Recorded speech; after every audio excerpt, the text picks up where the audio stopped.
Oh,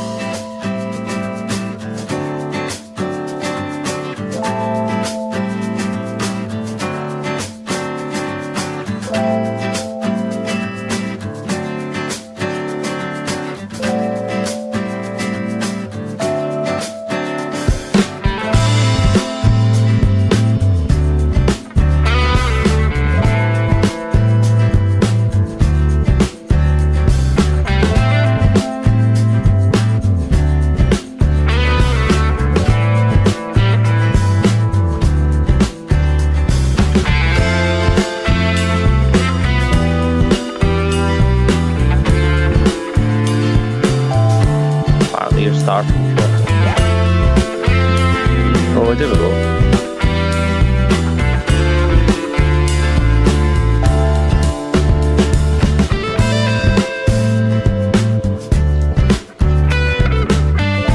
Hello, YouTube.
I'm very well, thank you. Sorry, I was just chatting to Sophie. Very well, thank you. Much different Sunday to last Sunday. Today's been a bit of a different day.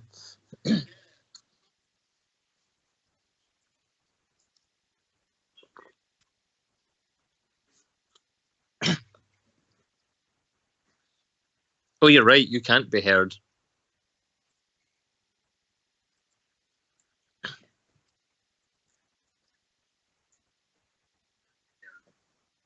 There we are. Yeah, hopefully that's it this time.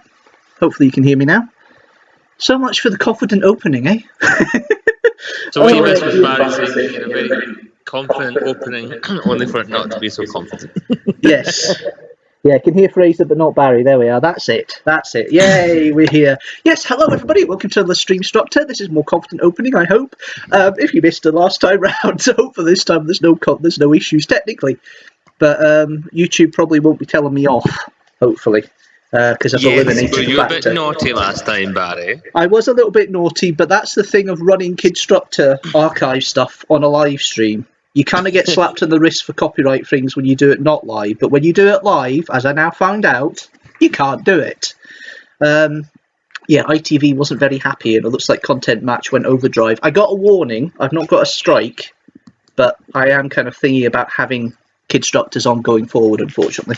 Yeah, which is a shame. That makes total sense. But I guess, you know, it's not like you were making money off of it, do you know what I mean? No, and I'm getting so annoyed with the adverts coming halfway through videos now on YouTube.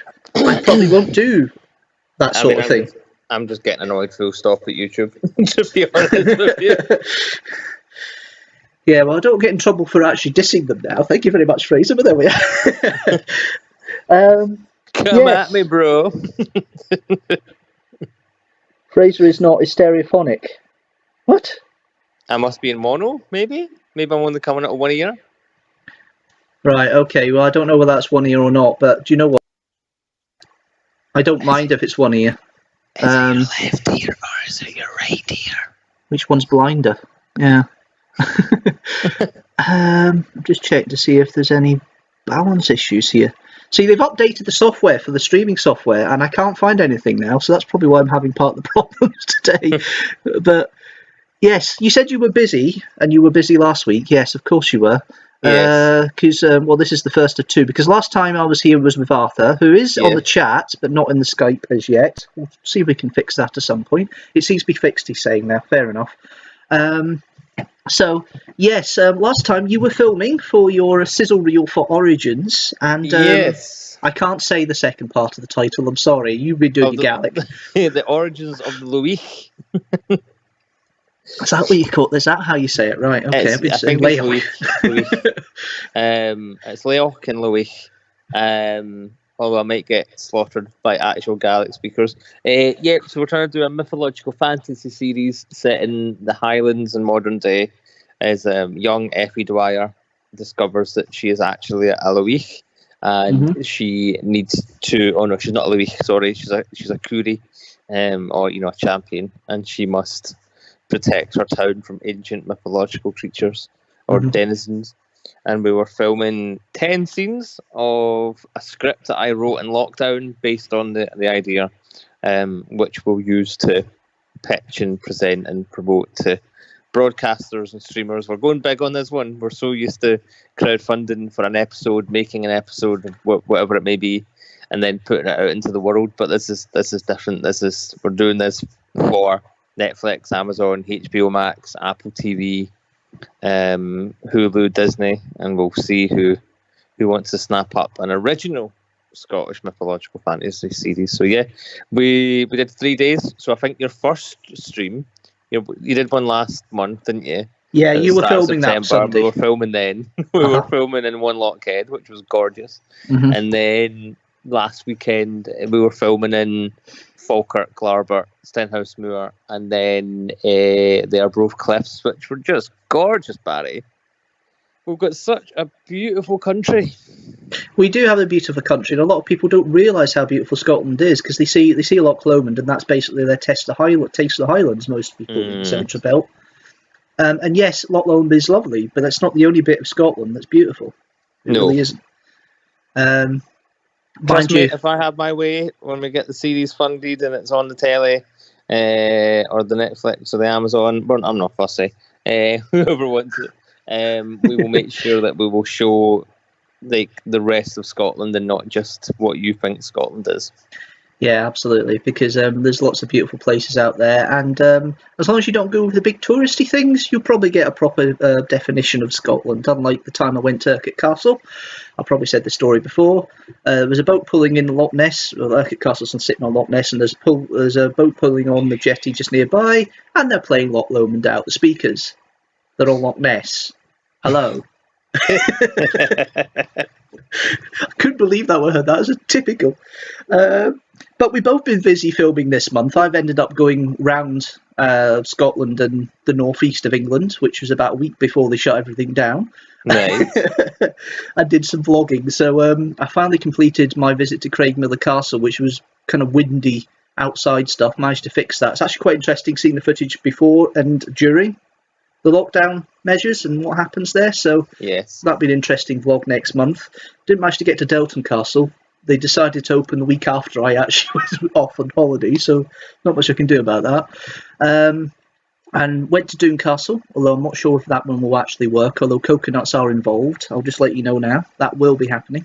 No audio guide, though, so I couldn't hear Jamie from Outlander, Sam Huygen, who's actually on the last couple of tracks of the audio guide at Doon, Nice. which is As you interesting. do.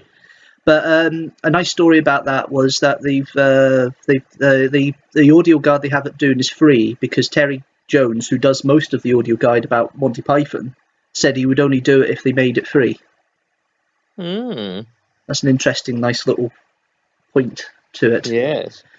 And then we've got where else to go? Yeah, I went to the four abbeys. Well, three of the four abbeys down the borders. So Jedburgh, Kelso and Melrose I went to.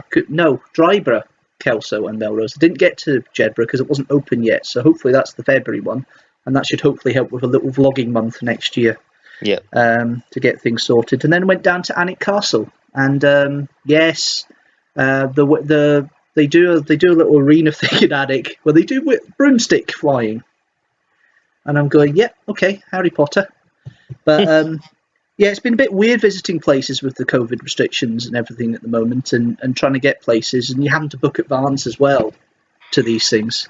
That's the interesting thing. It's okay to do, and it's nice to have a quiet situation. I wish I'd gone to Urquhart Castle in these quiet situations. Probably would have been a lot more pleasant when I did it last time because it was so crowded. But no, it's an interesting experience, and if you do you do feel a little rush going around some of these, though, and I think that reflects in some of the vlogs you'll see. It's an interesting way of doing I it. feel that there's an element where we just have to get on with it, and I know, like, as long as safe, sensible, and distance, always, just be sensible. Like, obviously they enforced the bars to be closed at 9:59 rule, and then there were photos of people on the underground in London at 10 o'clock, all rammed in, drunk with no masks on. You're like, well, that defeats the purpose. It does defeat the purpose a little bit, and it's a bit worse down in England because they don't have any off-licensing laws like we do in Scotland. In Scotland, off-licence is shut at 10 o'clock. So in my mind, it does make a little bit more sense shut the pubs at 10 o'clock because, that's it. That's your lot. Yeah. But down south, they don't have that. It's 24-hour most places. It can be 24-hour. That's just mental. I'm sorry. Like, until there's a vaccine, this is not going away. And you can't just go, oh, well, if I get it, I get it. Because the long-term health repercussions are insane. And just, young, healthy people having their lungs knackered at the age of 18, 20, 25 or whatever. That's going to ruin your life forever. Like, my ex's cousin had a punctured lung, and it affects him so badly, or it did, don't know if it does now. And when he was working in London, and he was saying that the amount of time that he spent on the tubes underground and whatever, on the trains, the doctor was saying that his lung was taking a battering as if he was smoking all his life. Yeah. So people need to be sensible, but alas, Barry, they won't be. Let's be honest. You can't save idiots. Yes, I mean, as you may know, I'm doing my steps every day and get walking about. Because it was so wet yesterday, I decided to walk through East Kilbride Town Centre a couple of times. That's an interesting watching, behind a mask, watching what everybody else is doing in the town centre. Are they behaving? Most of them are. Anybody over the age of 18 seems to be behaving. Yeah, you can Okay. understand kids to about the age of 8, that's fine. Most of the teenagers weren't wearing masks, or if they were wearing masks, they were down the chins. Down the chin, yeah. Yeah, which is kind of defeats the whole purpose. I know we were in Queen Street Station last night. My friend Kate came to see me, and we were waiting for her to get our train back. And there were just the youngins were just coming in with and the girls were wearing their masks, but the boys it's the boys just had being them tough down at guys. their chin. Yeah, and they think they're being tough and they think they're being invulnerable. You're not, guys. You're not, and it just annoys. And it just annoys the hell out of me. They're all greasy and plucky and spotty and anything like beards that aren't quite beards. Like, do yourselves a favour and put the masks on. You will look more attractive with the mask on than you do with the mask off. Is that what you're saying? I need to be so careful what I see. This can come back and bite me so badly when the TV show goes green. Need to be sensible. Need to be a good boy. Well, I don't think it's just responsible. Just put a mask on. It's not that hard to do. Like, do you remember when you visited here last time and we went to Partick together? And yeah. You and I put our masks on before we went into the shops. Morrison's other shops are available, and we put our masks on, and there was a group of youngins on their bike, and they were just shouting at you, shouting at us, going that it's a hoax and stuff like that. Yeah, it's not a hoax. No. Unfortunately, when you have people like the leader of the free world thinking it's a hoax, and yes, I have to behave myself. But put it this way, it wasn't something I was very sad about initially. Put it that way. He's not got it. You don't believe that, do you? Not at all. I don't believe anything the man says. It is well timed. I have to admit that. Of course, he got absolutely trashed in the debates. His taxes have come out, and it's as damning as we all thought it would be. Leaked tapes of his wife, quote unquote, speaking very candidly, have just come out. And Biden is leading pretty much everywhere. And he's like, I don't want to do another debate. Oh no, I have the COVID. To be fair, he possibly does, because there's so many people that have caught it off that Obi Cody Barrett announcement thing. It's more plausible he probably does have COVID, because that's where they're saying the cause was. Not anywhere near what as bad as it could be. And I honestly think he's doing a Boris Johnson, and he'll be out in 3 days, and he'll be like, I defeated the COVID. Aren't I the best president in the world? There shouldn't be an election. It was unfair. I will give Boris one thing, right? He's a lot more of humility about it after he got it than before. He was a bit brazen before, but he learnt his lesson. That's something I do not think that the president would do. No, I think he did. Either. I think he did. He didn't look well when he was clapping just before he went into the hospital. So drugs that they're doing at Westminster. They're all coked off their heads. But yeah, when we were talking about masks and COVID and things like that, it just annoys me that these people not wearing masks. And there's only two people I think are acceptable to do that. People who really struggle with breathing, you can hear it when you're passing. Yep. And the ones with the sunflower lanyards. If you've got that, you're fine. Yep. But if you don't have it, put the damn mask on, and not just below your nose. It's like having a winky hanging out. As that meme is happening. I can see your winky. It seems pornographic to me. Well, I was in CX not that long after we were allowed back out again, and there was this guy standing next to me at the DVDs, and he had his mask on over his nose, and he was just snotting the whole time, and I'm like, what are you doing? Like, what are you actually doing? Very annoying. But then I was in town yesterday, and I saw a group of maybe 20 people in the pouring rain in a wee crowd next to Sainsbury's, near Queen Street. And there was a guy with a megaphone giving it all like some conspiracy nutteries thing. And I didn't pick up all of it, but what I did hear is like, there is secret military in your schools the secret military are watching you. They're all out to get us, the secret military. And I'm like, oh my goodness. And they were all standing like next to each other, no masks on, no nothing, cheering, whooping, clapping. And I'm like, I hope that if you're not sensible, I hope that you realise that you should have been sensible. Yes. Oh my goodness. Put on a mask. Even if you don't think a mask will work, even if you think a mask is pointless, then what's the harm? Like, there's still no harm done. There's still no harm done whatsoever. Even if we're wrong, put on a mask. Shut up. You just do it, everything should be a little bit easier to stand. That's what I think. I have no problem. I mean, if I'm outside and I'm not near many people, I won't have it on. But if I'm indoors or if I'm around a lot of people, I will put it on.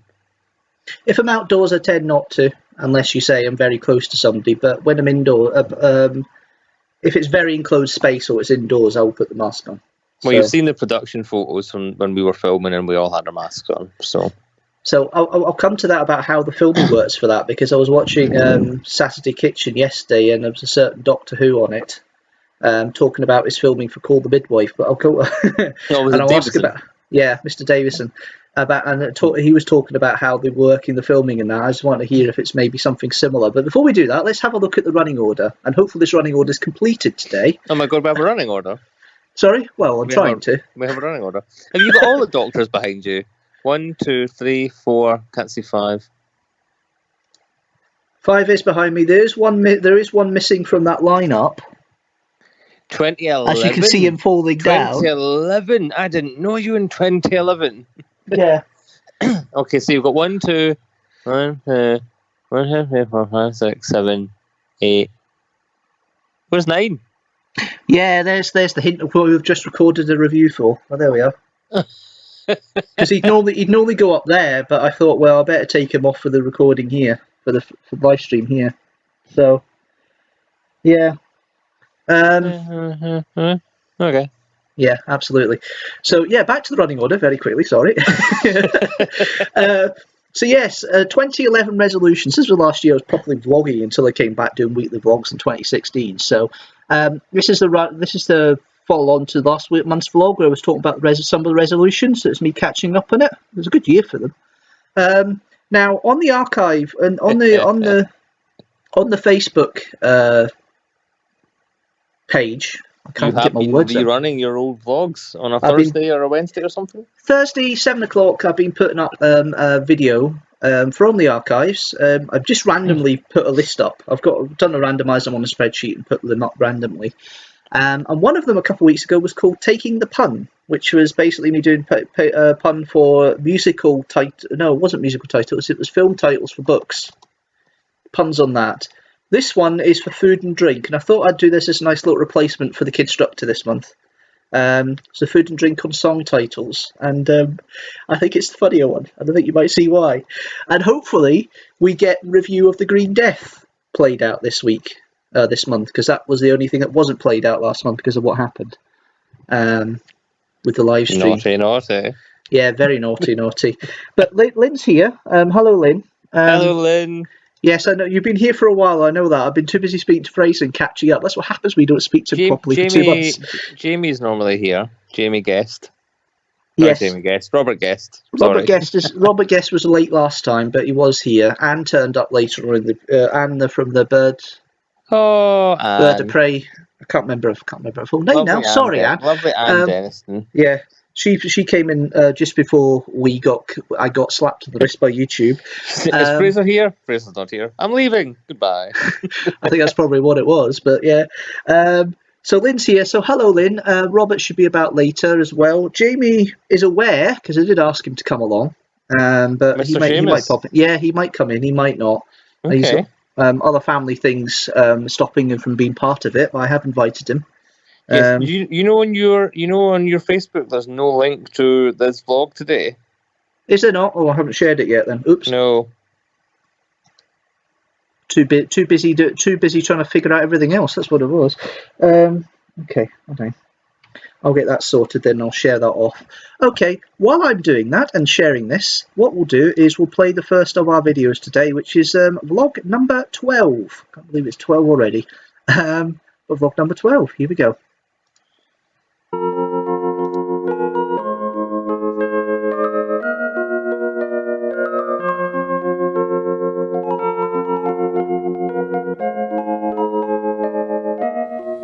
Hi everybody, this is vlog number 12.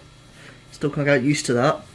I was going to do something else for this vlog, but I'm going to leave it to the middle of the month because it's more relevant in the middle of the month. It's to do about the coin of the realm of the United Kingdom.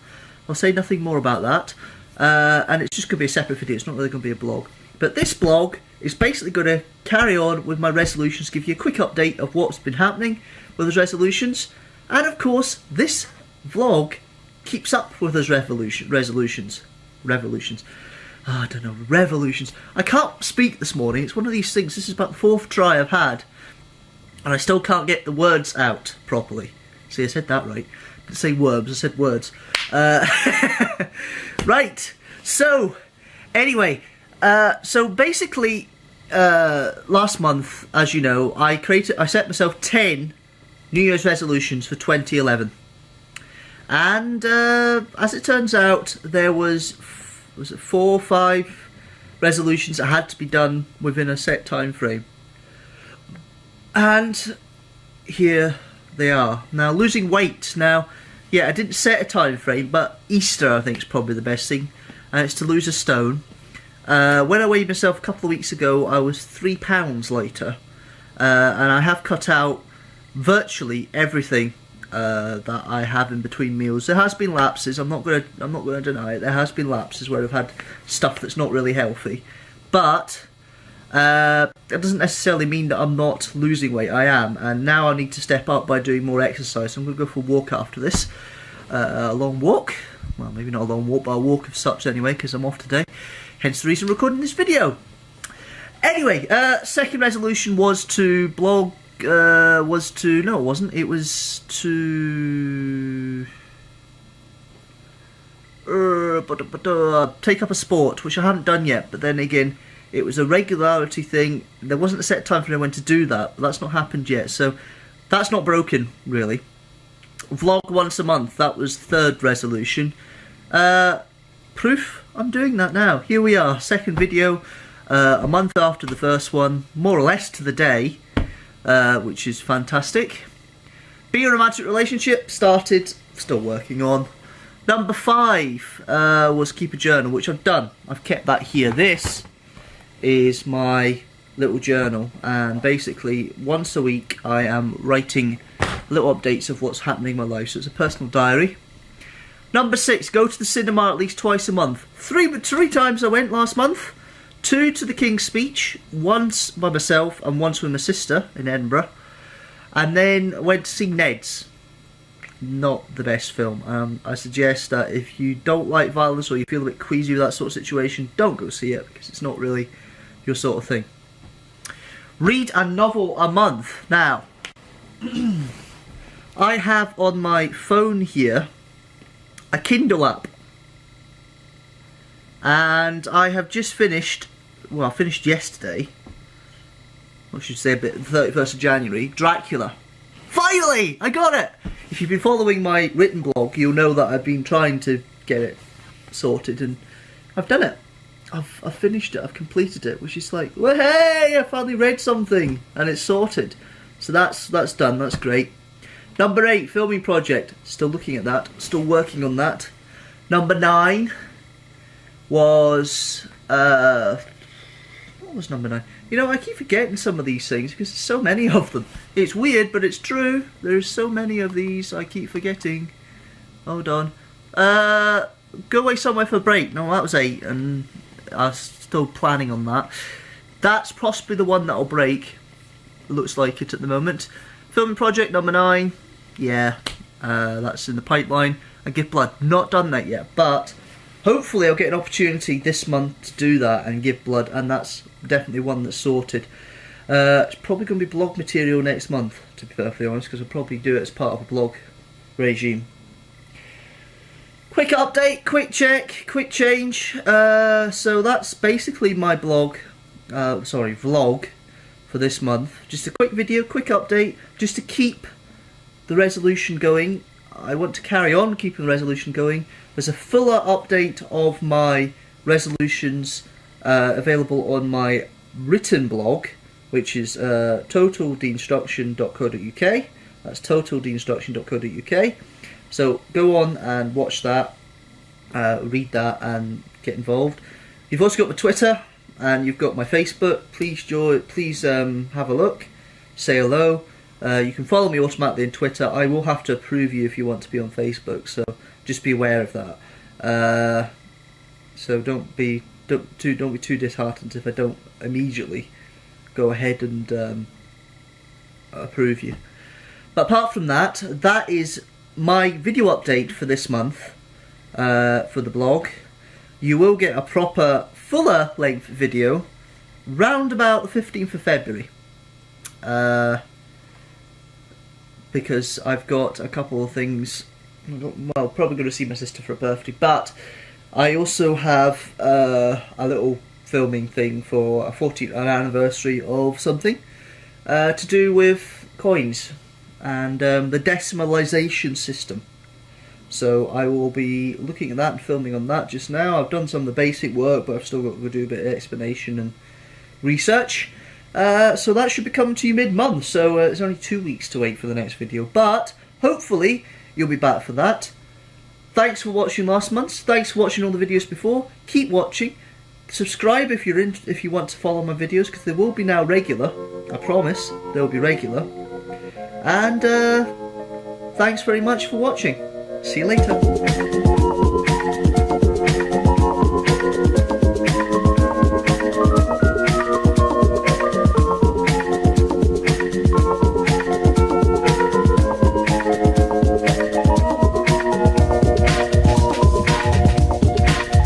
My.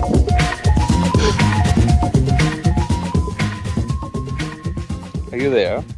Yes, I'm here. Oh, it's okay. Hello. Sorry, Yes. hello. Welcome back. Yes, hello. Does that website still exist? No, it doesn't. It doesn't. I was paying for it at the time, that's why. Oh, wow. And then I got Back into those days. complete financial stucky and didn't pay for it anymore. So there we go. I'm WordPressing nowadays, but I haven't put much in that for a few months. So It's all right. We're all in financial stookies at some point or another. yeah, well, I'm not in financial stucky now, but I was at the time. And this promise of, oh, I'll do it regularly, I promise, lasted until maybe, what was it, May, I think it was. You seem a lot more relaxed then. Not that you're not relaxed now, but you had a certain confidence about you. Yeah, that's the thing when you start developing your style on YouTube, you feel more confident and happier. And obviously, in the 4.5 years I've been posting regularly since the beginning of 2016, I feel a lot more confident than I was there. So it's always improving. Yeah, It always is. it's good. It's good. It's very, very. It's not as cringy as the early ones, that's for sure. It's a bit more. Oh, I don't mind that. But yes, I did do a video for decimalisation. It is available. It might be part of the from the archive strand coming up, which is what we were talking about just before. That may be coming up. I'll probably hold off to put that on the from the archive strand until the 50th anniversary decimalisation in February next year. It's probably a good idea. And I might do an update video on that as well, because my parents turned around the other day and said, "Oh, we've got old coins that you could have a look at that we got when we gutted your gran and grandpa's house." I was saying, thanks for telling me that now. I could have used them 9 years ago instead of images, but never mind. But yeah, that'll be interesting to see. Interesting to look at. But yeah, no, from the archives, every Thursday on the Facebook page, Deanstructor Facebook page, I'll post a video from the archives, randomly selected. You get a chance to have a look at it again. And the pun was one of the random ones a couple of weeks ago, and you quite liked it because you shared it, if I remember correctly. I mean, I think I should. No, don't take this personally, but I share all of your posts, I think. Yes, you are my loyal followers. Whatever I see, I share. Yes, I noticed that. I'm not the best at sharing outside my own stuff, I'll be honest with that, and my apologies. No, my God. I think it's just me thinking, look, just be limited in what you share. You share enough of your own stuff. It's not like a big production thing, which I can understand with you. You need to get the promotion for it. If people don't like what they're seeing, they can just mute me. Yes. To unfollow you in the notifications, yes. Yes, exactly. If you don't want to hear from me, just mute me. I'm not going to get too offended. Fair enough. Lynn was talking about the things, she was agreeing with you about the conversation we had about masks and the fact about going out. People are selfish. Yeah, and they are selfish. I agree with that. Just put on a mask. And you know what? There's obviously talk about Cineworld closing this week, which is really sad. It's really sad, but I went to see Tenet when it was first out. I've seen Bill and Ted 3 times now, and I went to see The New Mutants with my friend Kate yesterday. And yes, the cinema is nowhere near busy as what it used to be. It kind of feels like a Monday morning sort of crowd. Yeah. But at no point have I felt unsafe. At no point did I feel like something bad was going to happen to me. The staff were courteous and informative, and everyone had their masks on, and as soon as you sit down and you're in your own wee bit, your space from everybody, there's no one too close to you. You can have your mask off to have a drink and your food and whatever, and at no point did I feel weird by any of it. And at the moment they're re-showing all the Rocky movies, and I was hoping to go tomorrow to see one of them because I've never seen any of the Rocky movies in the cinema. And I was speaking to the staff and I was telling them how happy I was that they were open. And they were saying that it's been good because they're going to put out some new some classic horror movies as well for October. I said, that'll be amazing. And obviously Bond then got pushed back, which has just knackered them. I think that's what it is. There's not enough big blockbusters at the moment to keep them going. No, but I spoke to one of the managers and I said, how's Bond going to affect you? And he said, we'll just about survive. And I was like, well, that's good. And then obviously that leaked and the staff didn't know it was coming. The staff found out on Twitter, which is just absolutely horrifying. So if you can, go to the cinema, go to Cineworld. They're showing a lot of movies for £4 at the moment, which is a great price. And if you've got a cinema card, obviously it's technically free. So just support your local Cineplex. Go. It's fine. I'm safe. Go. Do not miss out on this, because if it closes, this could legitimately be the end of cinema. This could be it. Yeah, could be. Especially with the second largest company in the world. Yeah, and they've shut down. They own some in America, and they're getting shut down as well. Obviously, America's in a far worse situation than we're in. But man, I wanted to see Bond in the cinema, and I wanted to see Ghostbusters 4, technically 3, in the cinema. And I used to go to the Marvel midnight screenings IMAX. So I used to double bill, triple bill. I used to be there at midnight to see the big Marvel movies and whatever, and that meant so much to me. So absolutely friggin' breaks my heart that cinema is on the way out the door. I was speaking to a producer friend of mine, and he was like, "Well, look, we know it was inevitable, but at the same time, I think this has just sped up the whole process." Yeah, and that to me is just really sad. TV is built, your TV built for telly, and we are in another golden age of TV with all the streaming services. The Mandalorian and The Boys, and Outlander, Game of Thrones, Walking Dead, whatever tickles your fancy, and that's built to watch at home, and I approve of that. And TVs are getting bigger and bigger. What are they up to, like 65 inches, 70 inches, something like that? Yeah. And that's absolutely fine, but there's something about the cinema that is just genuinely magical, and it actually hurts me to think that might not be a thing. I might not get to take my kids to the cinema whenever I have children, and that hurts, man. That hurts. It does hurt. Lynn's saying, yes, it is sad. I see the new David Attenborough. She's seen the new David Attenborough documentary and she feels the same, and she has a Cineworld card as well. I'll be perfectly honest, I haven't been to Cineworld since it reopened again, but then again, I'm not as easily able to get to Glasgow as you guys would. Yeah, but you've got a Cineworld in East Kilbride. No, I don't. It's an Odeon. Oh, it's an Odeon, isn't it? Well, there is a Cineworld not far from you, though, I'm pretty sure. The nearest one's Silverburn. I mean, So public transport-wise is a bit of a bind, and I refuse to go on buses still since the pandemic. yeah, If I that's go on fair. public transport, it's train. And I've only been in Glasgow, was it 3 times? Yeah, Since we reopened, since things were able to travel like that again, twice, 4 times. No, 5 times. Make up your mind, Barry. have you been out, Barry? Have you been out? Yes, twice for work, one to visit you guys, once to, and then twice to pick up the hire car from Enterprise and Oswald Street, and to return the hire car to Enterprise and Oswald Street. But that's the only time I've been in Glasgow. I haven't been in Glasgow any other times. It's not that I couldn't do it, or couldn't plan for it, or work in it, but once Yeah. you work from home, you know, you just want a veg, or I need to focus on YouTube stuff at the weekend, because Yeah. when you're home working and that, there's no excuse to go to the cinema. If I was working in town, then yeah, I'd probably go to cinema after work, but I'm not Yeah. in town, so there's no thing for me.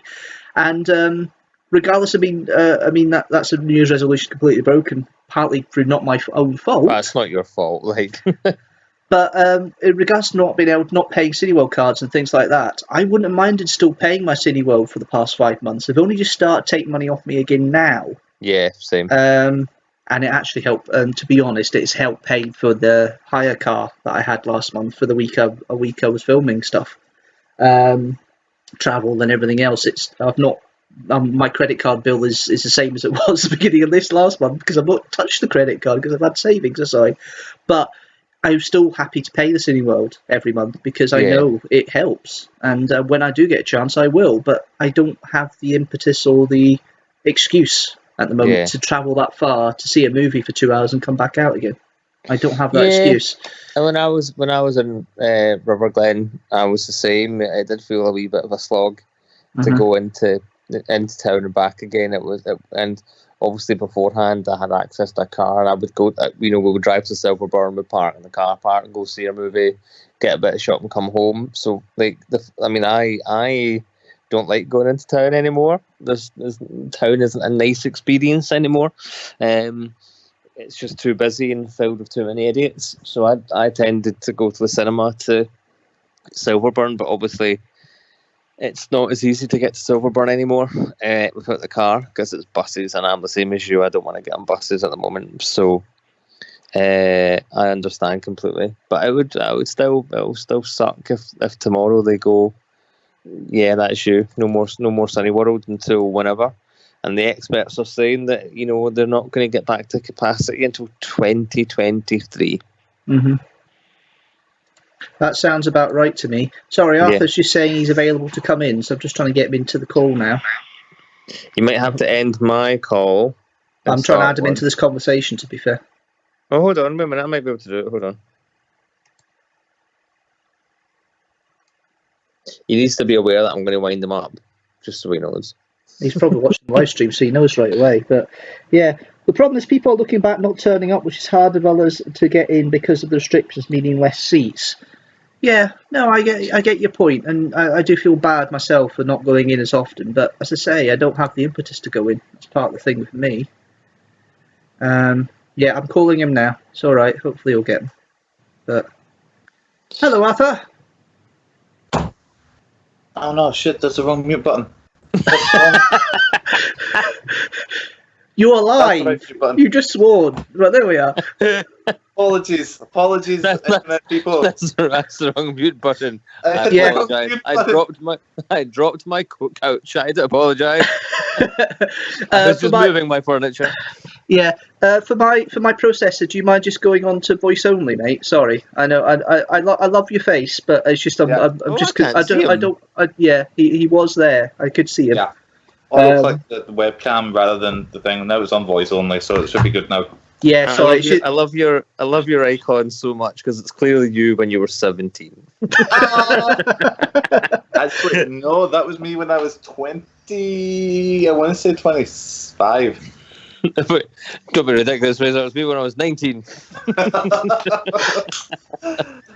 Oh, hello, people of the internet. I am really Have you got your H&M hoodie yet? No, don't start. Do you want me to try and pick you one up? Apparently, I'm getting one for Des. Do you want me to try and get one for you? If you're going to be there, yeah, but I doubt they'll do my size. So XL? no, I'm a triple. XXL? I'll look. I will look. Cool. To be fair, I struggle to find them. sorry, YouTube. Although this is relevant. It's topic of the week. It's clothing. Yeah. It's geeky clothing. Let me just fill in a little bit here. We're talking about hoodies. There's a Ghostbusters hoodie on selling in H&M at the moment. And that's what they're talking about. So don't mind me. I'm just listening quite intently, like the rest of you are. You know. It's no longer Deanstructor. It's the Arthur and Fraser show. Yeah. Yep, it's the Arthur and Fraser show. Yep. Sorry, Barry. You may as well just log out, mate. We'll take it from here. So, I mean, Lynn's saying, yeah, I'm sure they do. I'm sure they do one, Arthur. That's very nice of you, Lynn. But yeah, very nice. Is that Lynn just saying that she would rather? Yeah, it was just, Arthur, will you please stop swearing? Pardon, apologies. You said the S word twice. Did you? Yes. Yeah. Just say sugar and garlic, and you'll be fine. Or just do what Jamie did in the outtakes of the Kidstructor last month's vlog. Arthur has muted himself. I didn't mean mute yourself, mate. Come on. Oh dear. So no, apparently I'm going into H&M to try and get to try and find a hoodie for Desmond. So. Mm-hmm. Des is one of the Ghostbusters of Glasgow. No, he's Ghostbusters of Scotland. Yes. But he's one of your Ghostbuster mates anyway, and Arthur's part of the Ghostbusters of Glasgow. He's one of the Continuum. He's one of the Continuum. Who's posting the ghost sightings on your page at the moment? I think that's Richard. You think that's Richard? I've been too busy to do anything with the page for a while. Yeah, no, I don't blame you. But it's funny because they're putting up 31 Days of Horror and he's putting up Scottish Denizens, and I'm like, dude, I've literally been spending the last 4 months researching all of this. Why didn't you ask me first? Yeah. I've been too busy. I've been busy. However, fun fact: if you're in Glasgow and you go by the Forbidden Planet, you know, the kind of discount shop that they're doing.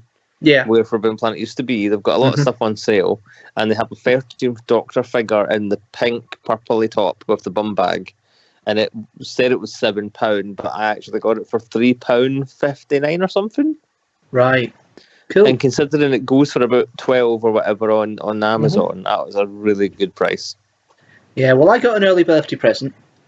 Happy birthday. When is your birthday? Tomorrow. Tomorrow? Speaking of birthdays, there's interesting conversation want to go about that. What's happening? Nice. Nothing, I'm working. So. Birthdays? Whose birthday is it? Mine tomorrow. It's Barry's birthday, we're all meeting up.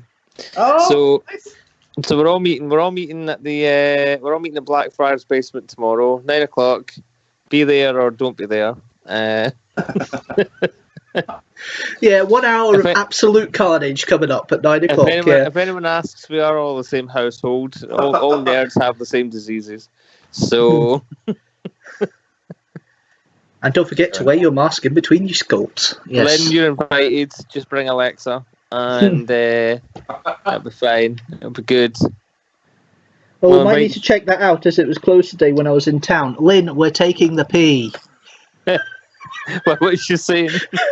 She just made a comment about Blackfriars. I think that was closed when I was in town. I said, yeah, we probably is correct, you know. Blackfriars was not closed because Sophie was there yesterday. Was she? Okay. Maybe it's when Lynn was there, but there we are. So we'll all go. It'll be fine. It'll be all good. If anyone asks, we're cousins and we live in the same house, and it's good. It's good. We're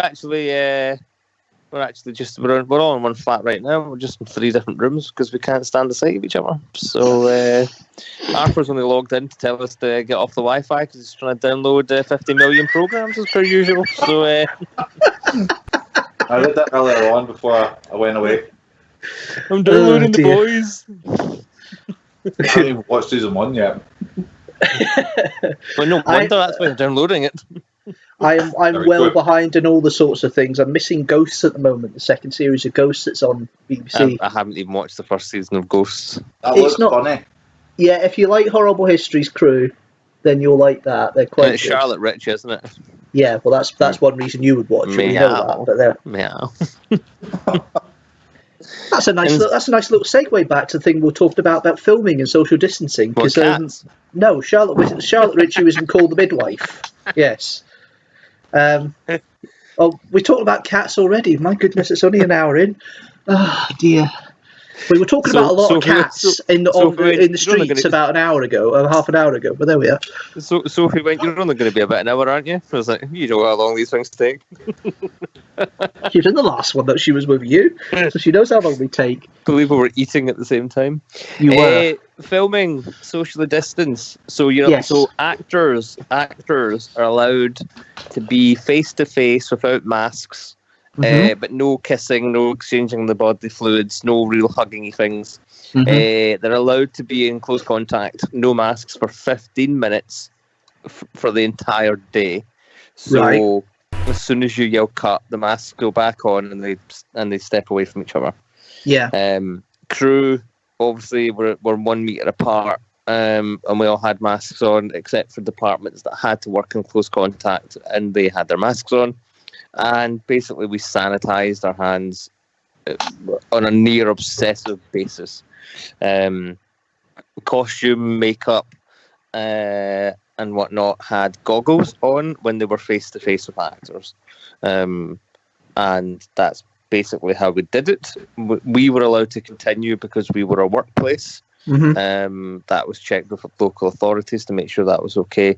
We obviously weren't allowed inside anywhere, so we had tents the first day for hair, makeup, costume, and then thanks to Drew for sorting that, and Drew's the lovely neighbours.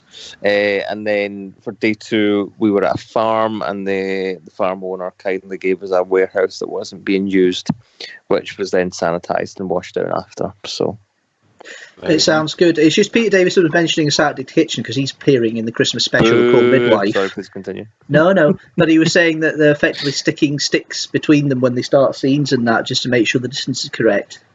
1 metre sticks and 2 metre sticks. Yeah, and things you like can that. get sticks, and EastEnders are using like perspex glasses between them to make it look like they're closer. What's been really good is that the soaps have been getting like real life partners in who look similar to their on-screen partners from behind, and they're getting them to do all the kissy scenes. Yeah, Okay. I think.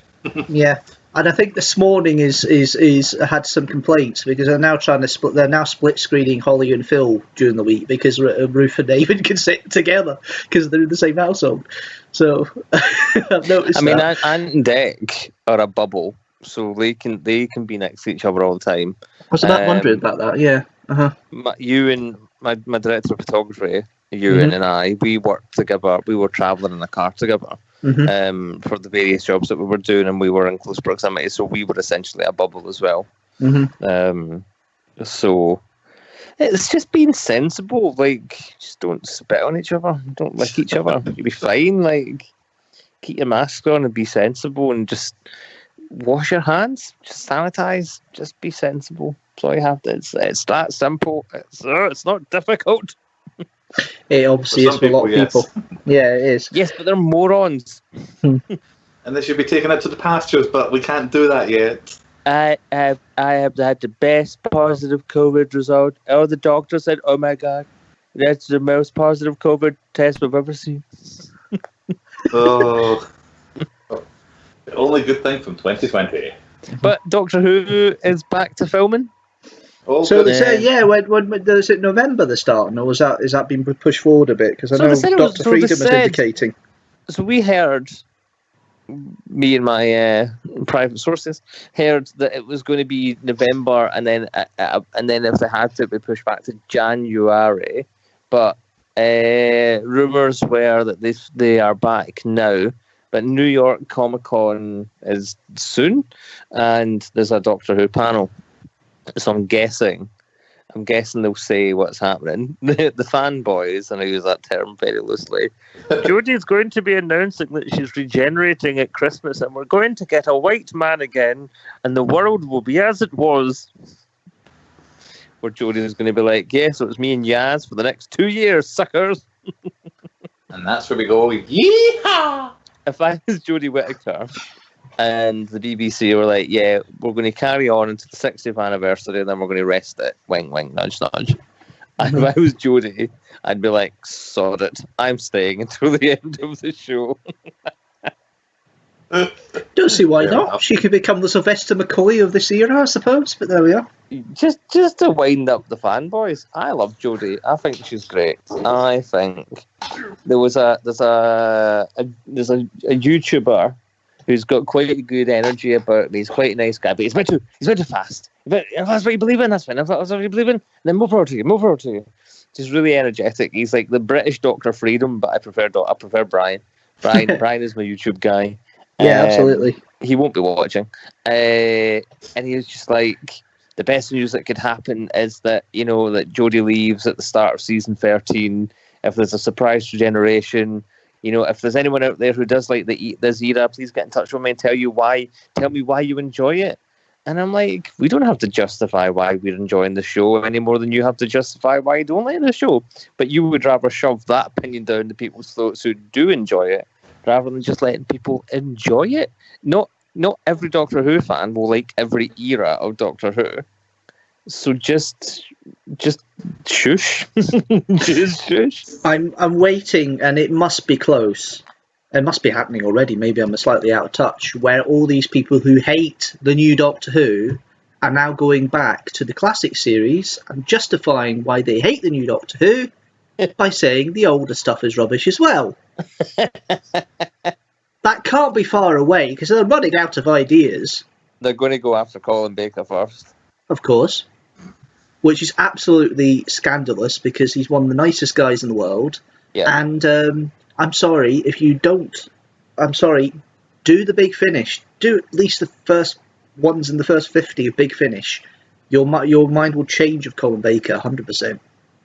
But they'll use the same argument as they used on Matt Smith, Peter Capaldi and Jodie Whittaker, and I've seen the same argument. It's not the actor, it's the writing. They've been let down by poor writing. In some respects, I can understand that for Colin Baker's era, because that was slightly true. Yeah. But in regards to this era, I don't think the writing's much worse than it was. You can't hold a candle to the first couple of series of the new run. I'm not going to turn around and say otherwise, but the writing's not got any worse or better. Matt Smith's first season to me was his best. I only like 4 episodes of season 6. I like most of season 7, but they should have got rid of the pawns at the end of season 6 rather than drag them back for 5 pointless episodes just to get rid of them halfway through season 5. Yeah. Imagine that would make more Clara. Put it that way. I would have wanted more Clara because I really enjoyed Clara as a companion up until season 9, where they made the mistake they made with Liz Shaw, and they made her the Doctor, essentially, so the audience lost their gateway into the world because nobody was asking the questions that we were asking. And that's why I didn't enjoy Clara at the end, and I wish they had the balls to keep her dead at the spoilers at the end of season 9 rather than what they did. But hey ho, season 9, I loved most of the episodes apart from the Sleep No More one. Is that what it was called? Yes. I really didn't like that one. Sorry, Mr. Gatiss. I just didn't enjoy it. It was a really clever idea, but it just didn't work for me. But on the whole, Doctor Who is a great show, and people put way too much stock into it sometimes.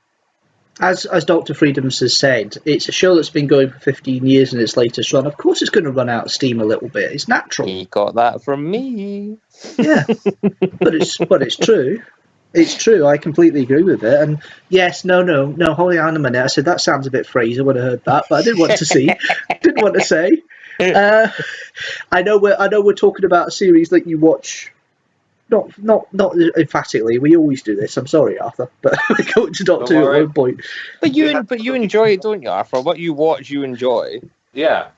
Well, there is a few Doctor Who episodes where if I ever rewatch them, I tend to skip the filler sections and just go to the action section, and then end of episode. I'm like, okay, the next one I'll watch all the way through because that's the one I actually like. But no, every show, everything in the world has good episodes, bad episodes, meh episodes, and it's just the writing at the time. It's time-based, it's length-based. There's so many factors to take into it as well. Yeah, absolutely.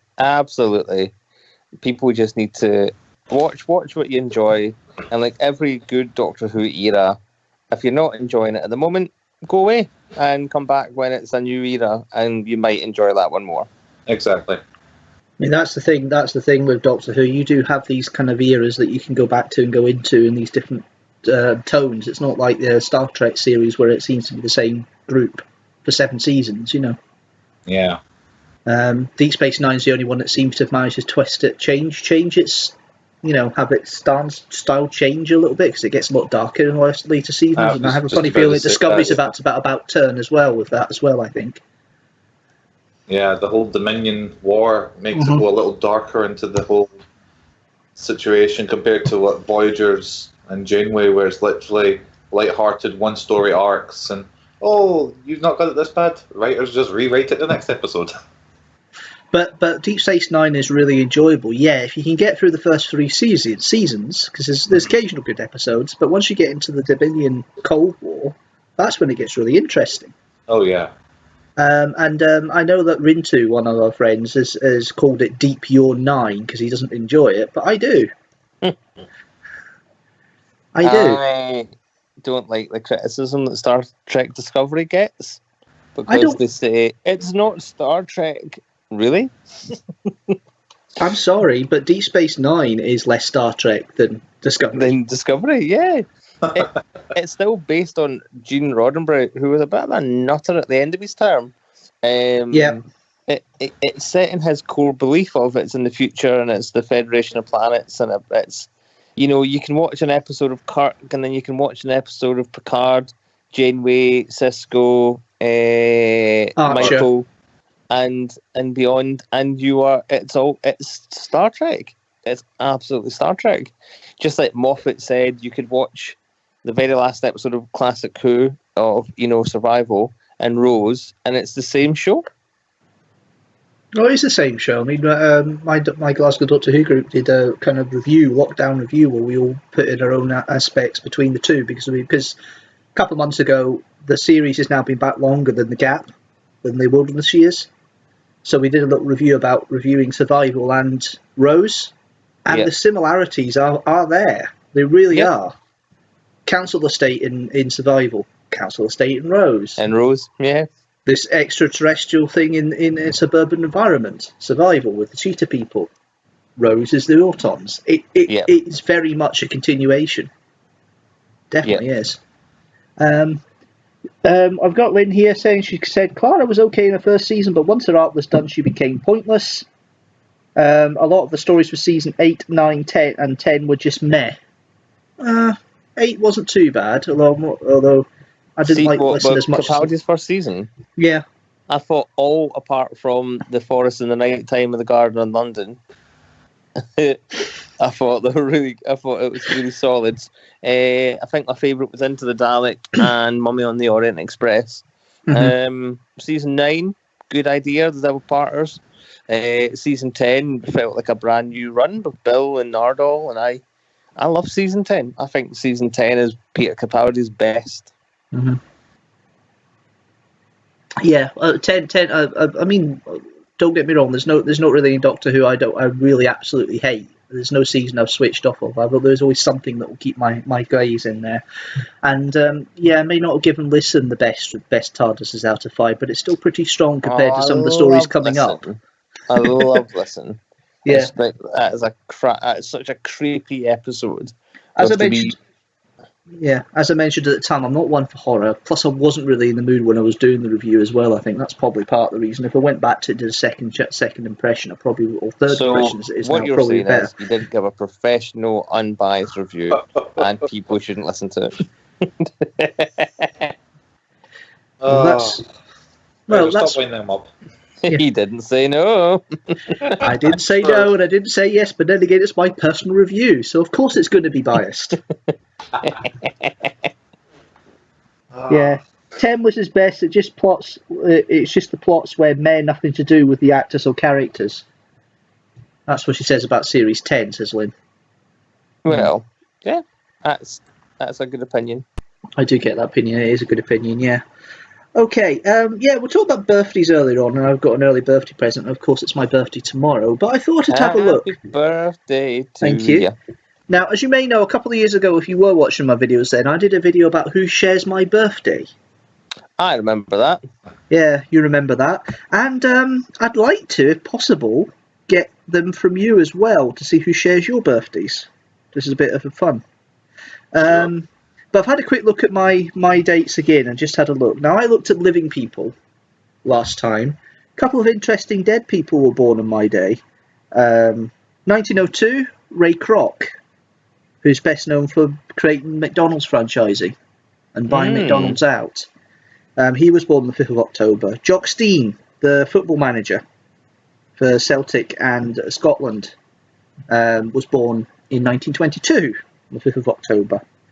And who else have we got here? I love Wikipedia. I mentioned about Stephanie Cole, the actress, in my video. Steve Miller from the Steve Miller Band is also born on my day. Brian Connolly, who was the singer of the Bay City Rollers, he was born on the 5th of October 1945. Then we have Karen Allen, who played Indy's love interest in the first movie. And the fourth movie? And the fourth movie, yes. She's born on the 5th of October. Neil deGrasse Tyson, I love that. He's born on the 5th of October, 1958. Brilliant. Bob Geldof, well, less to say about him, the better. Daniel Baldwin. Money. Daniel Baldwin, one of the Baldwin brothers. Oh, not one of the good ones, unfortunately. 1960. Karen Keating, the Blue Peter presenter and Gloria Hunniford's daughter. She was born in 1962 on the 5th of October. Of course, she passed away with breast cancer, or was it cancer of some sort in the early noughties. The journalist Nick Robinson, he's also born on 5th of October, 1963. He was born. Who else? Guy Pearce, the actor. He's born on the 5th of October, 67. Who else have we got? Kate Winslet. I knew that one. Don't know about you, Arthur, but I've only got one. Kate Winslet was born in 1975, on the 5th of October. We have, this is the interesting thing. Jesse Eisenberg, born the exact same day as me, 1983. Nice. Then Nicola Roberts from Girls Aloud, who was Bumblebee in the Mars thing, 1985. My favourite of the Girls Aloud. Yeah, I don't blame you there. Kevin Magnussen, the Formula One driver for Haas, he was born in 1992 on the 5th of October. So that's some of my famous people. Fraser, you're the 2nd of March, aren't you? I am. Thank goodness I remembered that. I was in trouble if I didn't, but there we are. Yes, so my celebrity brother twin is Dave Gorman, the comedian and stand-up comedian and writer. He was born in 84, was he? Started off, so him and his twin brother, both born on the 2nd of March. And he was best known for doing a TV show on the BBC called Are You Dave Gorman, where he was drunkenly challenged to find 54 Dave Gormans around the world. And then he went on to do the astrological experiments. And he's done Google Whack, which was my favourite. And he had 5 seasons on Dave of Modern Life is Goodish, and he is honestly one of the funniest, wittiest comedians out there. And every 2nd of March, I tweet and I go, "Happy birthday, Dave," and Dave's brother, and he goes, "Happy birthday, Fraser." Yeah, it's quite cool. I mean, you were saying you don't got any people that are really interesting. Dr. Zeus was born on your birthday in 1904. I mean, he's no Dave Gorman. Fair enough. Hey, each to their own. Who else have we got here on the list? Chris Martin. Oh, yep. Right. Okay. Fair enough. Lou Reed. That makes me a bit yellow. Lou Reed. You can take Lou Reed. The wild side. Yep. Oh no, that's not Lou Reed. Yeah, but 1942. Yep. Bryce Dallas Howard. Yeah, I'll take that. Yeah, Bryce Dallas Howard, 1981. Harry Redknapp, the manager, England manager. No, winner of I'm Celebrity, 1947. I could care less. Karen Carpenter, from the Carpenters. Oh, I like that one. She was actually born in 1950 on your birthday. Lovely Karen, lovely Karen. Mm-hmm. Who else have we got? Right, okay, you got a stupid Lib Dem who's born on the same day as you. Andrew Strauss, the cricketer. Andrew Strauss, the cricketer. Oh yeah, again. 1977. Fair enough. Bryce Dallas Howard, as you say, 1981. Yeah. There's nobody actually born on your actual year who's famous on this list. There's nobody from 1984.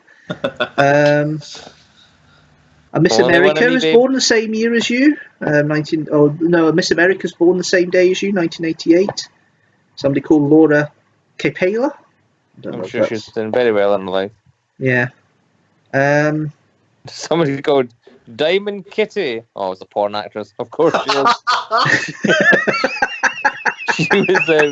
She was born the year after me. Rebel Wilson was born 2 years after me, and that upsets me slightly because she's not very talented or funny. Diamond Kitty, who are you? Apparently we're quite compatible. You're both fishy, so that makes sense. Okay. 27th of October for Lynn. Let's have a look and see what Lynn's birthday share. What about Arthur? I'll get Arthur. I will save the best till last. I'll save the best till last, shall we? When's yours? I'm going to do it for you. Fine. January 22nd is mine. January 22nd. Okay. So, let's see. For Lynn. We don't have Adolf Hitler, that's fine. So you're okay. All of them. That's deaths. No wonder I'm not getting anywhere. Hold on a minute. Right. Births. I recognise nobody. Oh, Harper. Oh, wait till you see who shared Well, your for Lynn, birthday. Dylan Thomas, the Welsh poet, was born in 1914, on the 27th of October. He's dead, of course. Happy birthday. You're quite right. John Cleese is born 1939. He's 81 this year. Wow. Okay. Then we have Peter Firth, English actor. Glenn Hoddle, the England manager, 1957. It's not that interesting, actually, to be fair. Mine seems to be most interesting. Adrian, no, that's not Adrian Henderson as in bottom Adrian Henderson. It's another person, a drummer. Such a birthday hog, Barry. You're such a birthday hog. I know, it seems like no, it, doesn't it? No, it's not fair. I know. Kelly Osbourne was born in 1984 on the 27th of October. So you share a birthday with Kelly Osbourne, then. She's probably going to say, who's that? Apart from that, there aren't really any names that stand out for me, really. But I've got lovely ones. I've got Bob Geldof. I've got Dr. Zeus. No, not Dr. Yeah, no, Ray Kroc. I've got Kate Winslet. I've got Jesse Eisenberg. Arthur has DJ Jazzy Jeff. Oh, wow. I also have Linda Blair, by the way. You do have Linda Blair. Linda Blair, brilliant. Also the late, great John Hurt. Yeah, I just seen that in 1940. Yep. You've got a Eurovision winner on there, Netta Barzali. Oh, yeah. You say it quick enough and you won't know it's wrong. Guy Fieri. I'm so sorry. For some reason, I seem to have quite a few racing drivers on here as well. So maybe you missed your call, and maybe you should have been a racing car driver. You've got the English man, the England manager who won the World Cup, Alf Ramsey, who's born the same day as you, 1920. Your racing drivers, yeah, I'm just having a look at that now. We're really getting American people here. Yeah, I seem to get that. DJ Jazzy Jeff, as you say. Apart from John Hart, obviously. Yeah. Stan Collymore, the footballer. Jimmy Anderson. Oh, no, that's not Jimmy Anderson, the cricketer. Bollocks. Sorry.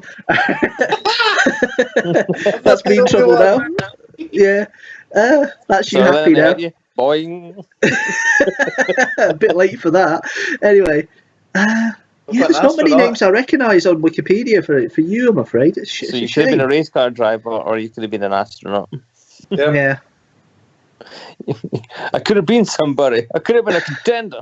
I could have been a Welsh lawyer and politician. I mean, you'd have to change your nationality. No. At least for the other ones, you could just be like, oh, I'm so sorry, Arthur. You're Scottish. You can't be a race car driver. Lynn says John Sorry. Cleese is probably the best one for her. I agree, but It's only I could. David Coulthard who can be a Scottish race car driver. That's true. Well, Jackie Stewart as well, and Colin McRae. They were race car drivers. Ah, but you're only allowed one per generation. That's the rule. That's true. That's true. So I can't be a Mason driver myself then because I've got Kevin Magnussen. But there we are. But yeah, no. Speaking of Neil deGrasse Tyson coming out, obviously there'll be a lovely view of Mars in the past couple of days. I don't know if you've been seeing it shining rather brightly in the eastern sky the past few days. I've been seeing it when I've been out on walks late at night. I mean, I'm looking at my window and I can't see it. Well, Are you sure you're facing east? Well, I live yeah, in the it's a bit west. cloudy today, so I can't see that. So, but hopefully it's not as cloudy on Tuesday, and I'll be able to see Mars at Nah. its brightest. I prefer Galaxy. I bet you do. I thought Milky Way was better. Go on, then. Go and say Milky Way. Go and say Lion Bar or Snickers or something like that. Go on. No, we're playing in nicely to your food puns video. That's true. And thank you for that lovely link, Mason, mate. Yeah, absolutely. What we're doing? We're not amateurs. Yes, as you can see here, we've got the schedule coming up. We have the next video, which is the food and drink song titles. And yeah, I kind of lose it halfway through, which you'll see in a minute. But here we go. Let's play the next video. Gives You're me a welcome, chance. viewers. Yeah, you're very welcome. Thank you very much. Dad jokes have now arrived. Yeah, the dad jokes definitely have arrived. Yes. If you've got Yes. any classics, send them in the chat. Yeah, put them in the chat. Even put them in the comments if you're watching this afterwards. Just tell us the worst dad jokes you've got. My dad's very good at, before we go into the video here, my dad's very good at malapproprialism of songs. So, All My Love, I've Been Missing, Your Left Titty's All Been Kissing is one of them. Boing. And then Stinky Breath on the Window Pane. It means nothing to me, Vienna. My dad used to have this really weird obsession. So obviously, when I was a younger boy, I used to date a lot of girls. Not at the same time. I'm not an animal. But You probably dated more than I have in your teenage years, and I have my whole life. But there we are. Whatever girl I'd bring home, he would have this weird thing. He would like find a song with their name in it and play them the song on the CD player. It was the weirdest thing in the world. Oh, it's also a good quirky memory to have at the same time. Well, no. Well, Come my on. mother. Oh, this is Laura. Oh, tell Laura I love her. What the That's what I was thinking. Yeah, exactly. Tell Laura I love her. Tell Laura I've I been on need 5 her. minutes. And you're bringing her home to the parents. Oh, you're a fast mover one. Did you have a Valerie? No, I it was would be a bit early. I was a wee bit of a man whore when I was about 17, 18. So that's not uncommon. I'm now trying to think of other songs of women's names in them that he would play on. Call me Valerie. Steve Winwood. Mambo wasn't number 5. Mambo number 5. He just sang all of them. Right. No, if he ever did, just doesn't imagine. His segue. Like, all right, Fraser. Who's this? Is that a little bit of Jessica on your side? A little bit of Laura on your knee? Yeah. Perfect. I love it. Oh God! The weirdest one when it was like, oh, look at all the lonely people. Eleanor Rigby. You didn't have an Eleanor's, did you? Oh God! Yeah, I only dated one Eleanor Rigby. Did you? Yeah. Nobody came. Yeah. Father Mackenzie. Yeah. Oh. Oh dear. And my mum would, I had a friend in school called Gordon, and my mum would always sing, "A Gordon for me, a Gordon for me." If you know a Gordon, you know used to be. What's happening? All I'm they're ganging up glad on about is my sister has never gone out with somebody called Donald. That's all I'm going to say. But there we are. Just Why? imagine that. Well, especially if he came from Sky. Sing it. Oh, come on, Fraser. Donald, where's your trousers? is that what your mum would shout as you'd run out of the house? Oi, Donald, where's your trousers?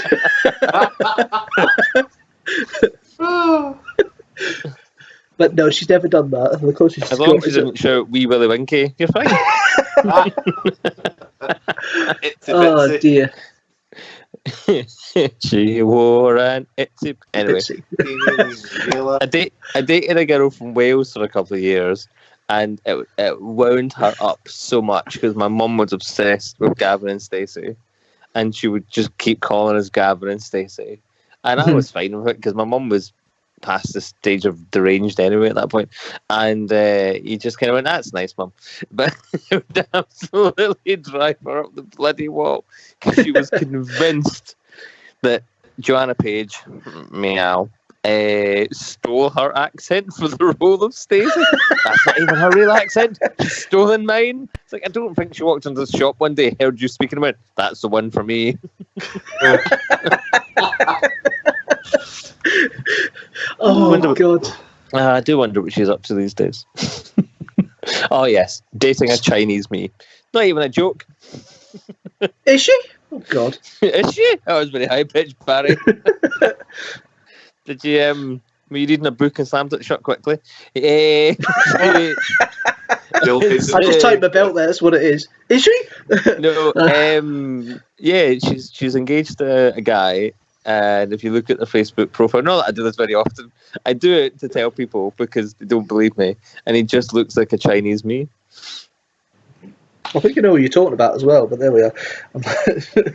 But, yeah, wow, It was just okay. hysterical because there was an episode of New Girl, and she was dating a teacher, and then they break up, and then they meet up, and like he's dating a Chinese, it's Asian American, and it's like, oh, it's Asian Jess. Oh, God. Oh, it was too funny. I hope we never go out with people who are Thai, because my father would just turn around and sing One Night in Bangkok, but there we go. I want it on record that I do not condone such statements. Just want that on record now before I collect my BAFTA next year. I get my kicks below the waistline, sunshine, yeah. Above the waistline, I think it is, I can't remember. Depends where you leave it, Barry. That's true. Speaking of leaving things, let's get on to the next video, shall we? Let's leave this conversation and segue to a video. Yeah, let's take the pun and do some song titles, shall we? I'm going to mute my microphone. Yeah, might be an idea. Okay. See you in a minute, guys.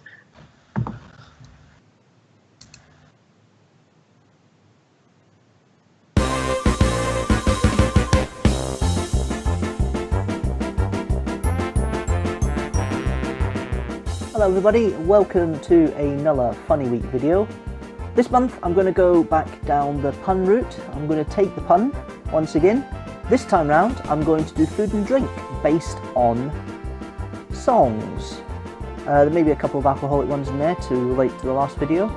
So, speaking of alcohol, let's start off with one from the late great David Bowie, Gin Genie. Nope.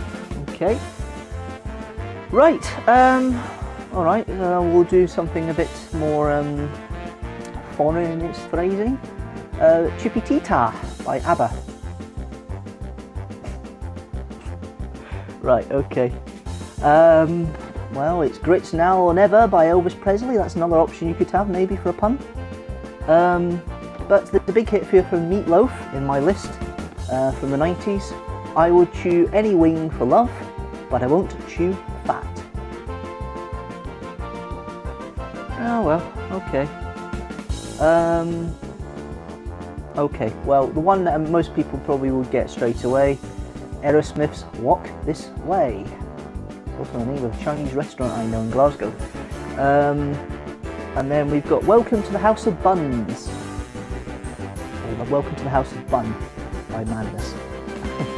That one's a little bit of a difficult one, isn't it? Yeah. Okay. You could have a double A side by Westlife, You Braise Me Up, and Frying Without Wings.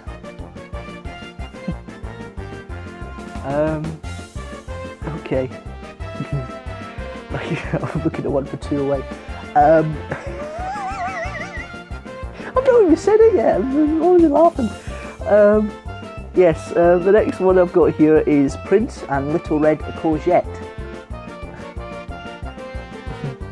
Now, this one, I'm sorry, I have to say this, otherwise I'll get it out. I won't have it any longer. Oh, this is going to be so rude. The Mamas and Papas, and it's California Creaming. Oh dear, I can't help it. I'm sorry. I suppose we could go Rainbow and Cinch Jaeger Bomb. California Creaming. Oh Jesus. Oh my god.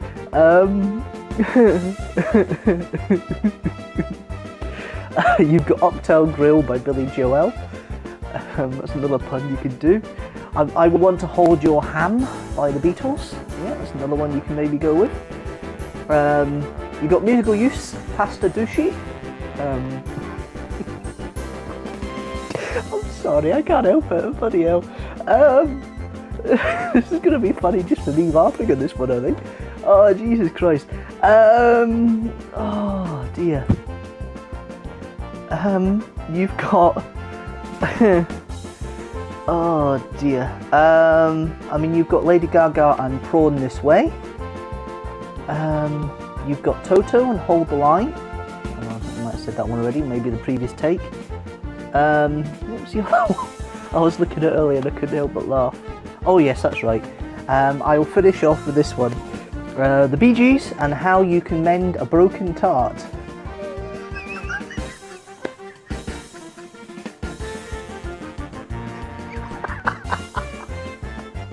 I'm going to leave it there. Oh.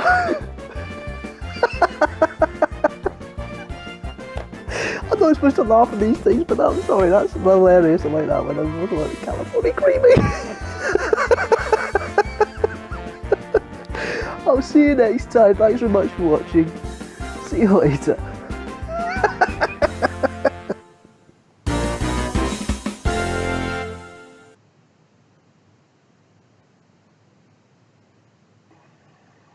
Oh dear. I was laughing at that as well. Oh God. I still can't believe I'm still laughing at California Creaming 9 years later. Or 4 years later. You enjoyed that way too much. Of course I did. Okay, so while Barry composes himself, leave in your comments your favourite food or drink based puns. Well, Barry composes. It's a good thing I'm here, mate, to produce. Like seriously, like yeah. I know you weren't here last month. Look what happened. Everything fell to pieces. Well, you got barred. Yeah, exactly. Actually, oh dear. I didn't catch the first part of that. I was round at my mum's. I heard you talk about what happened, and obviously I was here last week or last month when it did happen. So, what was the results? Just it was a slap on the hand. Just a warning. That was it. He's not allowed to watch Thunderbirds ever again. Basically, Kidstructors have been retired, as we had a chat off camera last month. From the live streams, just to make sure I cover myself, because the rest of the content I can more or less get away with. So, Boo. But that was always the risk of Kidstructors. We'll just make our own cartoon instead. Yeah. Yes, stick figures. I can draw them very well. There's somebody on YouTube. There's somebody on YouTube that's made a Kermit the Frog, or I can be Moriarty. Hi.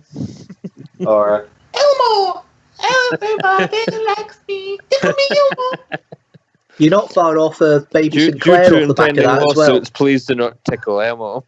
But if you need to mend a broken tart, send it my way. Can you please show me Elmo where he touched you? What? He touched me here. No, it's the fact he turns around and says, "Not the mama." That's when you get worried. Ah, that was a good show. Dinosaurs, because it was the same guy. Kevin Clash voiced the same voice. TV show ever. Okay, it was the worst ending, but it was a good show. Yeah, still broke my heart.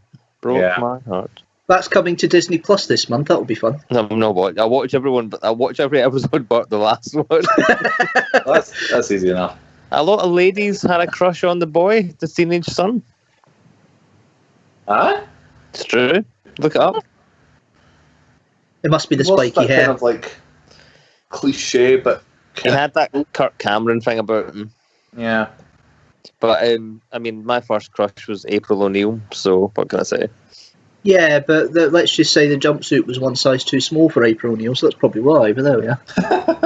No, it was the fact that she was a redhead. Thank you very much. Yeah. Oh yes, I forgot about that. Well, I got into trouble Janine. for selling the so many redheads in your Janine. new show. When you turned around and said that Ellen's and Jenny. my apologies, Laura Sumner, if you're watching this at any time. She's not watching. Yeah, We will send her the link though. she won't be now. Anyway. Dave was mortified. Oh my Absolutely god. Yeah. mortified. Oh, who When we made did that joke? charity Yes. online pub quiz and Laura did the first round and Des honestly went redder than a beetroot when she started doing the Janine voice. And I think it was you, Barrett, that made a very inappropriate comment about the proton wand in his pants. I think I built on it. Somebody else started it, didn't they, Arthur? I It wouldn't might be have been surprised. Scott, to be fair. It sounds like a very Scott Harwood thing. I was going to say Scott or Richard, possibly. I would say, nah, my money's on Harwood, definitely. Because John Irvin wasn't there, so my money's on Harwood. Yeah, okay, that's a fair point. If it's anything else, I would have went John. Yep. I mean, if anything goes wrong in my day-to-day life, I go, John! John, what have you said? Who have you said it to? And why have you said it? You know, if I break something, John, It wasn't me, it was him. Who is 50 miles away. the Urbanator. Mind you- Thor Keeping, or whatever the hell his name is now. But Yeah. let's be fair, Arthur, almost everybody's about 50 miles away from you, so supposedly it doesn't make a difference. That's a fair point, yeah. Yes, Arthur lives in the North Pole. Yeah, because I don't know if you're here when we talked about Cineworld earlier on, but the fact that I don't feel like I could go into Glasgow, I don't really feel the need to go into Glasgow to do Cineworld. I don't know about you. Caught the last part of it where it's kind of Fraser was saying he felt comfortable back and going to cinema. Cineworld were doing a good job with the social distancing. Doesn't mind paying for it even though it wasn't active. And Thank you for summarising the chat. and it was just unfortunate that Were you don't have taking a minutes? Cineworld near you, and it's a bit of a pain. I think you were taking minutes. I just have a good Okay, guys, in the last stream chat we had 2 minutes 20. Barry was talking about his New Year resolution. It went quite well. And then I hate to see your shorthand, Arthur, but there we are. Oh, my handwriting is atrocious. And my I short- can confirm his handwriting is atrocious. His signature is very easy to fit. What? Sorry, what? Yeah, my signature is actually very, very easy to duplicate. Don't say that on this. I tend to print my writing when I write down now I because thought I you can't. said to print your money. If you're doing that, send some my way, please. I'm going for the Use it. job for the Bank of England that's coming up for quantitative easing, I suppose, but never mind. But that didn't Bitcoin work. all the way. I've just invested my last savings into Bitcoin. It's going to be the future. It's going to be the future. There's other And tomorrow's cryptocurrencies news, you can build up Bitcoin for that. stocks drop. Yeah, it's Sorry, very what? expensive, Bitcoin. What? Excuse me, I have to phone my accountant. Oh, John. Yeah, John. Is it too late to watch him? What? You're in the Caymans? What? You took your money. Mad to me, John. Not extradition treaty country. Excuse me, John. I Um, thought I was at the top of the pyramid. So, does anyone have a house I can live in tomorrow? Oh dear, But yeah. crypto's actually quite. Bitcoin's really expensive to get one Bitcoin for. I've never bought into it. No, I wish there I are had other back in the cryptos you can beginning. actually. Sorry, what was that? I was like, I wish I had back in the beginning because my friend told me to. I didn't put much into it, but it was enough to keep him going for a few months once he cashed it out. So Yeah, Not bad. it's just trying to. I thought it would be one of these fads again that would just fizzle out after like 6 months. But it didn't. Well, Much. no, that's what, almost 10 years later now. In all seriousness, I will be able to continue this chat. However, at 2 minutes or 5 to 9, I must go to my computer. There's a company in Glasgow. Sorry, I'm plugging on your channel, called Peacock Ice Cream, and they do like bespoke ice creams. Right. So the one I had last time was Vietnamese coffee ice cream, and it was gorgeous. And Sophie had rum and raisin, and they do like 4 different flavors every Sunday, and you have to like and then bang on 9. You have to order it, and then they deliver it the following Saturday. And I missed out last week because I was filming, and I had it in my basket as I was in the car getting dropped off by you. And I hit like submit, and I was like, "Oh, we're sorry, these flavors are no longer available." I was like, "No." I'll try and play out the Doctor Who review then while we're doing that. Yeah, that's not a problem. So, sorry guys, just a second. Okay, the end of the world is about to come there. Arthur just had a nuclear attack alert. Yeah, I was about to say. Remember under the table, Arthur, not behind the door. Off the map. Yeah. Apart from Arthur, that's not much of a. That was not. It's okay. He He just transferred me his last 10 bitcoins. It's fine.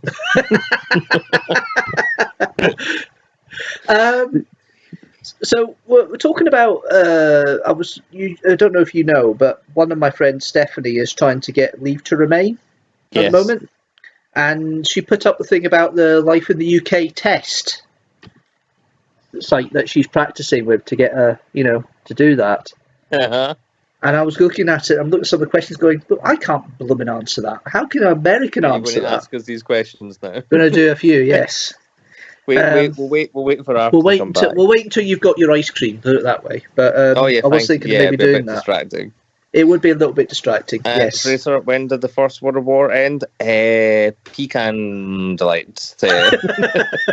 Cookie dough and rum and raisin, please, quickly. Yeah. Hello, Susan. I need nothing. Yeah, so maybe have a little bit of fun with that and see if we can get the answers there. So I just saw this on Twitter. Accidentally left wing. If my son came out as transgender, I wouldn't have a son. Well, you're not wrong. Well, that's true. Oh dear. It makes me happy. He doesn't even know he's been an idiot. Mind you, we can say about 1 in 10 Americans don't think they're idiots either.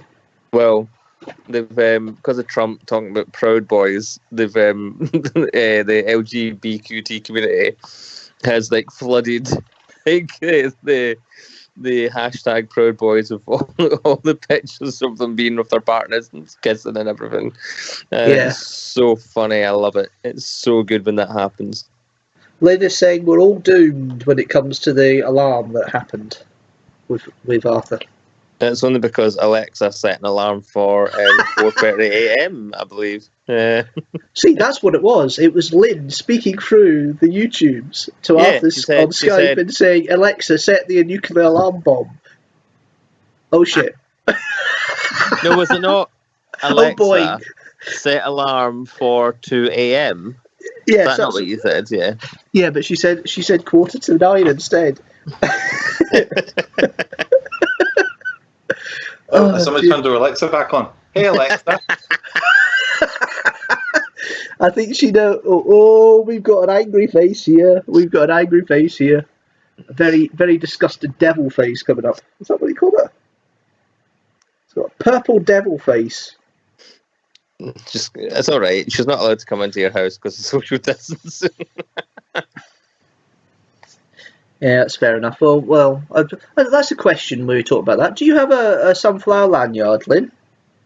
Because we were talking about that earlier on with people with special disabilities need the lanyard. Do you have a sunflower lanyard? I know you're hard of hearing, but and I don't know how your even bream situation. But do you have one of them? That'd be interesting to know. So I know a few people do. Wait. It's like a one-sided conversation. Yeah, well, it takes about 10 seconds before you guys hear it live on the stream, so you're 10 seconds ahead. Yeah. So, that'll be an interesting question. So, Arthur. Indeed, yes. If cinemas die a death and we don't get to see Ghostbusters in the cinema, the new one, how would you feel about that? Honestly, I would be devastated. Yeah, so would I. I have seen the other two movies, obviously not at the original air times, but I have seen them on the big cinema screens. Have you seen Ghostbusters 2 in the cinema? Mm-hmm. I mean, I have when I was a kid, but recently. Well, within the last 15 years, yeah. Really? Yeah, my Odeon did a Ghostbusters Halloween thing. Huh. They did GB1 one week and GB2 the next week. That upsets me. Sorry. So, Sorry. And I But went yeah, to London to do 2016 with the UK Ghostbusters / and stop it. Okay, the Ghostbusters of the UK that we independently meet at Comic-Con. I'll accept it. I'll accept your terms. So yeah, I would be really gutted not being able to see it on the big screen and make like a quadrilogy essentially. Yeah, I agree. Blade's come back and said, no, I don't need one, but people with me are exempt because I do lip read from time to time. Okay, that's pretty understandable. It is understandable. Yeah, don't mind me. I'm just literally going into my other room so I can load up. Oh, no, that's right. You're in preparation for your ice cream at 2 minutes to 9. I forgot about that. Yeah. Oh dear. I like rum and raisin though. I'm jealous. I like rum and raisin as ice cream flavour. It's from what's it called? West as well. From West. Yeah, West Brewery. All right. Okay. We like ice cream. Right, I'm gonna hit mute and I'll let you guys continue. Yes. Okay. Well, while Fraser's doing his ice cream, this is your opportunity to shine, Arthur.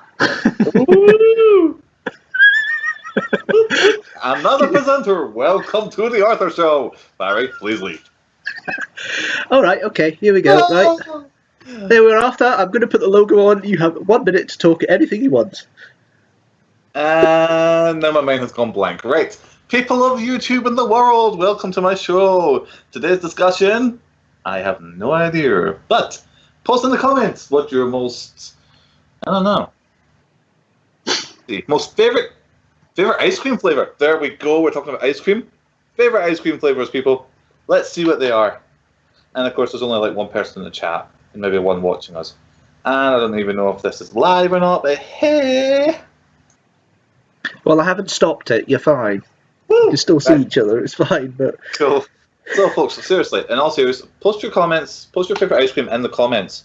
Personally, for me, I'm a classic man. Mint chocolate chip, can't go wrong. Mancini's mint chocolate chip, to be honest. vanilla, says Lynn. Vanilla, very good. Very Can't go plain. wrong. You can always add to it. That's the thing. With other ice cream flavors, you can't add to them. That's them, really. But vanilla, you've got raspberry sauce, chocolate sauce, you got nuts, you got strawberry, you got fruit. You can add to that one. We're not exactly lacking in nuts anyway. Oh, there we are. Okay, but you know what I mean. Right. We'll play the review now, I think, for the Glasgow Doctor Who? For my Doctor Who review, for the Green Death. It's the last of the running order today. I want to play this because I haven't played it for a while. It's been a couple of months since there's a Doctor Who review, and I didn't get a chance to do it last month, so I'm catching up.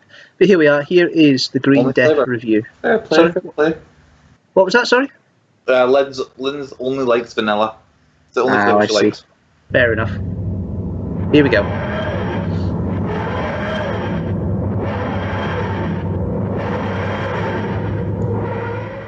Hello and welcome to another review. This time, it's the one with the maggots.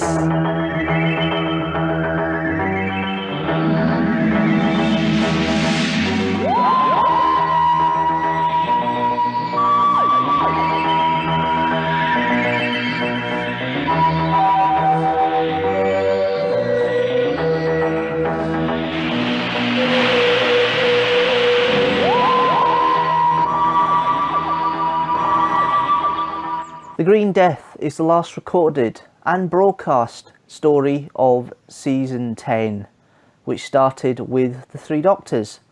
It's the penultimate season of Jon Pertwee's tenure as the Doctor, and as always, I have in front of me here the television companion. I'm going to read the plot synopsis of the story before we go any further, so here we go.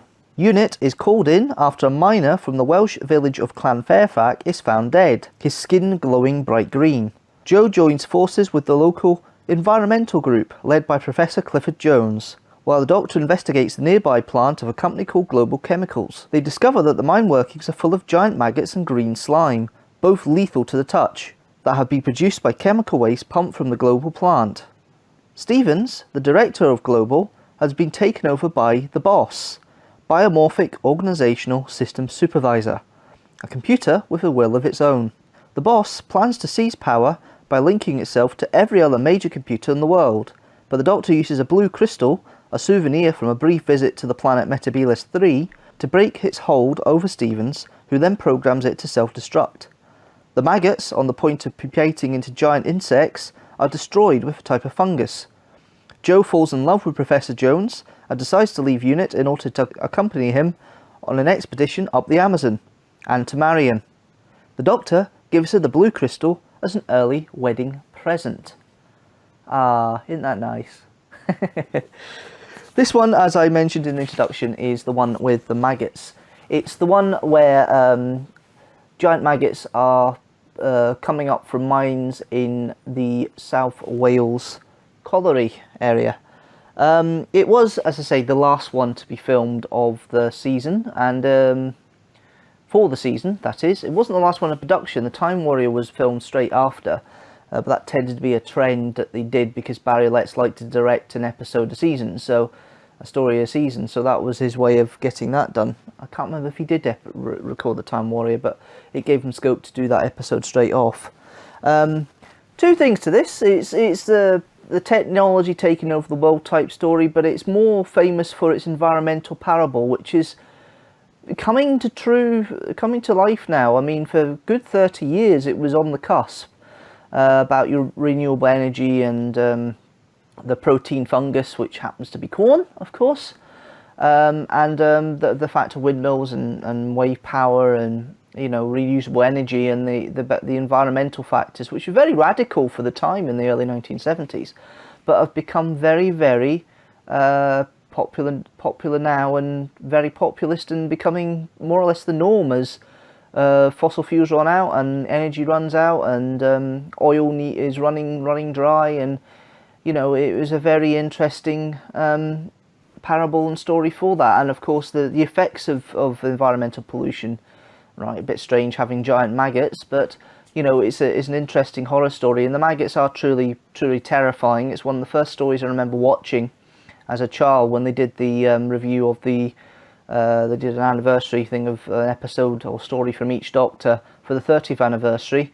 The stories I remember very vividly are this one, and the Caves of Androzani, which I may review in the future. But those two are the two vivid ones I remember of all the Doctors. And the Green Death became one of my favourite stories for a good wee while. And it is one of the early stories I have in my VHS collection as well. So it's one I've watched multiple times and I'm very fond of. But let's go into the story itself and go into the actors and the characters involved. Now, of course, you've got Jon Pertwee as the Doctor.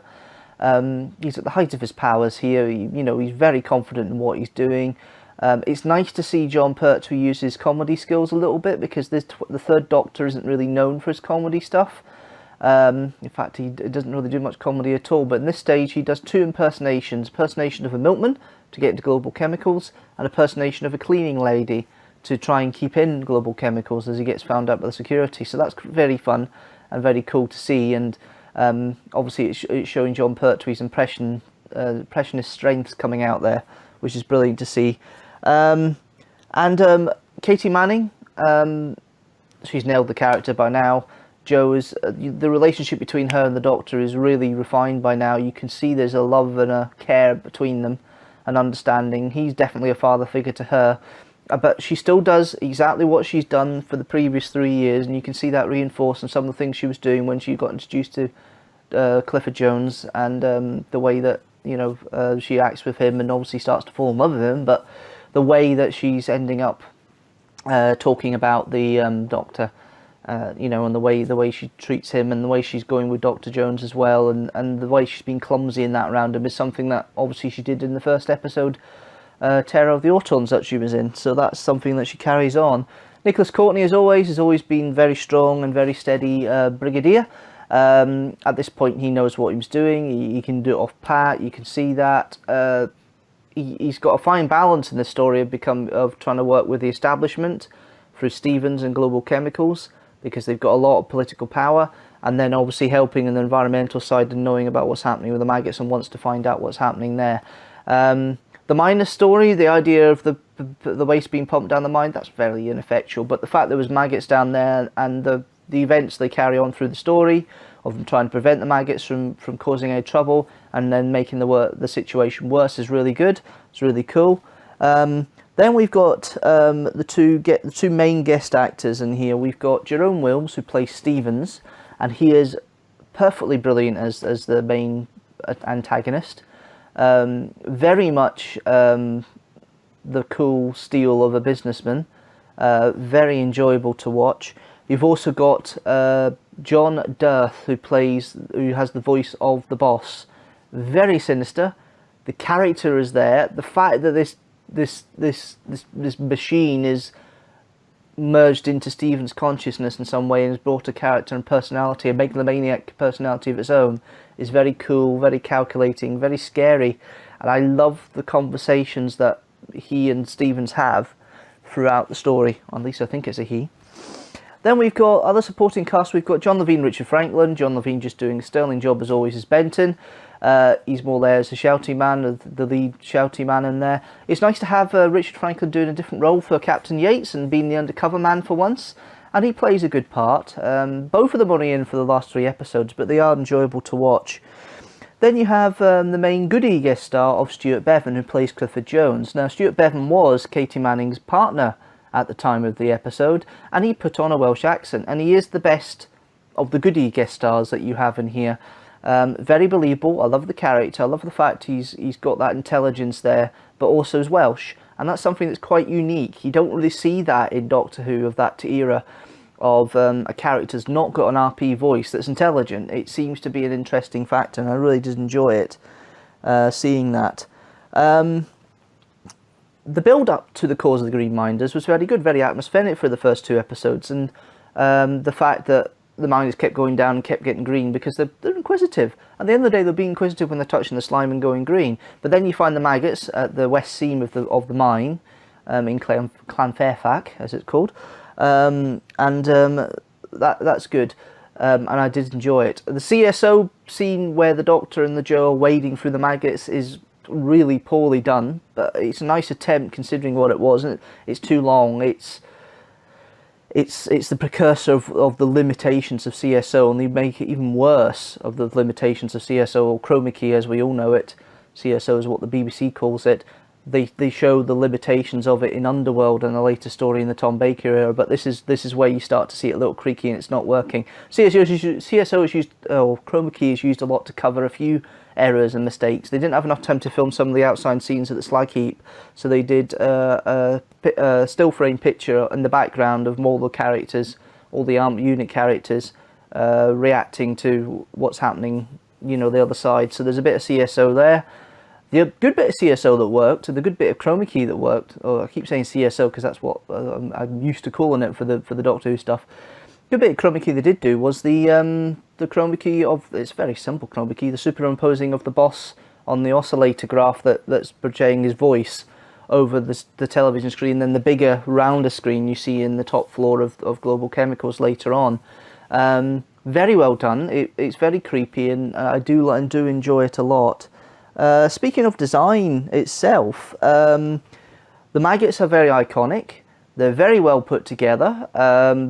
They're very scary. They do stand up to scrutiny 40 odd years later. The flying insect scared me as a kid. I didn't enjoy watching that at all. The first couple of times I watched it as an adult, when I started becoming a Doctor Who fan proper, it still gave me the shivers. It still does at times if I'm drunk. but it is a very scary point, very scary situation, a very scary monster in my eyes, and it's very freaky. Insects and that always give me the creepy crawlies a little bit as well. The design, the office at Global Chemicals, very kitsch, very early 70s, very of its times. You certainly see some smoking and drinking from Stevens and other members of staff, including the Brigadier, in the office. A very 70s thing about the way high echelons of business work.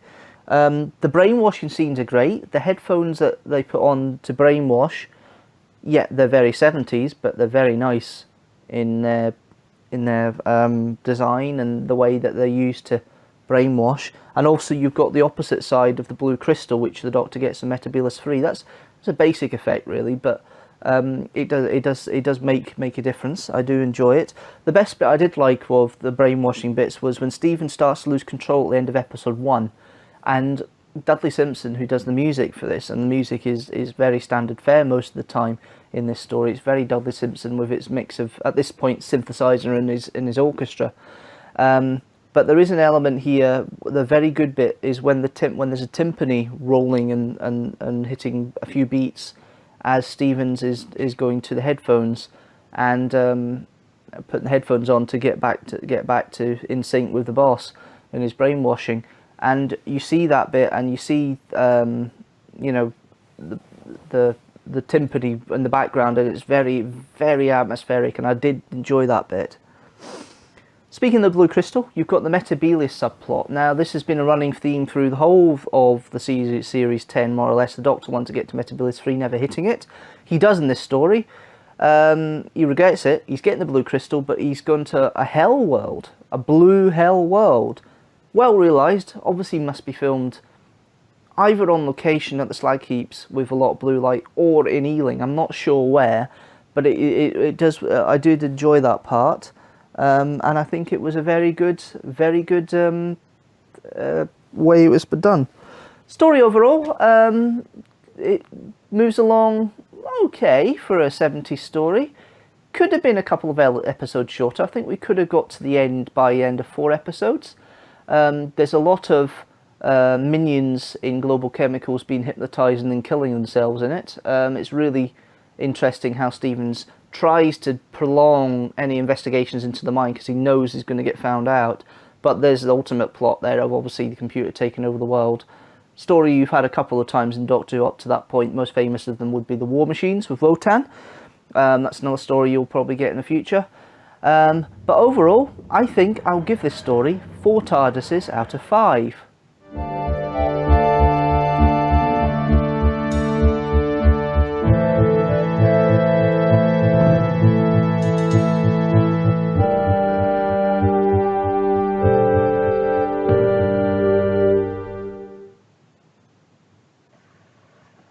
Ladies and gentlemen, it's the Arthur Show!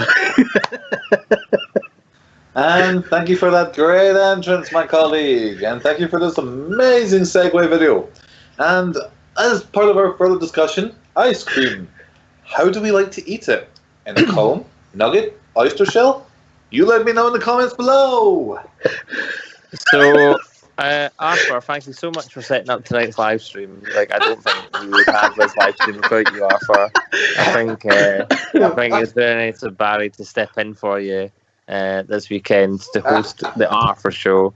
But I'm glad you made it back in time to continue.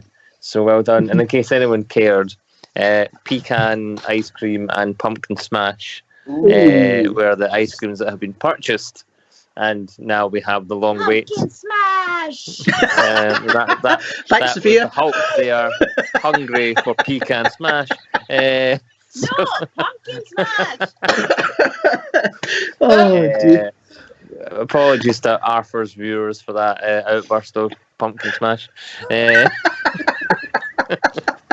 Oh dear. Your music for the outro of the Doctor Who review. Yes. What's that from? It's from The Visitation. Is it? Yeah. Is that the one that's about the plague? That's the one about the plague, and it's Is that the one where he loses the Sonic? Yes, it's specifically the scenes when this is making that shaking machine. in the TARDIS. And that's one where he says, "I just feel like I've lost a very old friend." Yes, it is. Yeah. And the reason it's been kept, it's become the end music for every Doctor Who related thing I do, but it's because it was in the Visitation in the 6 facts I did for it all that time ago, and I liked the tune, so I thought I'd keep it. And did Arthur, most of the show, sign that music off? Yeah. Oh, right. Sorry, I forgot to mention it too. Well, that's me done now. Oh dear. If Arthur's production company name does not end up with the end titles of this, I'm going to be very upset. YouTube's a calling for the second time in 2 months, but there we are. It should be the Arthur Dodger, I believe, is what we're going for. Arthur Dodger Limited. That's a rather jammy statement, isn't it? But there we are. Oh God! Please, sir, no more. Dear viewers, we apologise.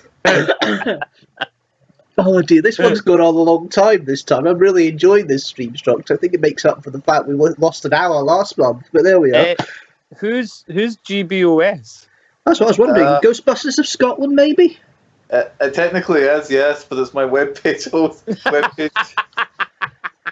My phone dies, so I had to log in on the webpage. You could have lied and went, "Oh yes, it's one of our many members of the Ghostbusters of Scotland."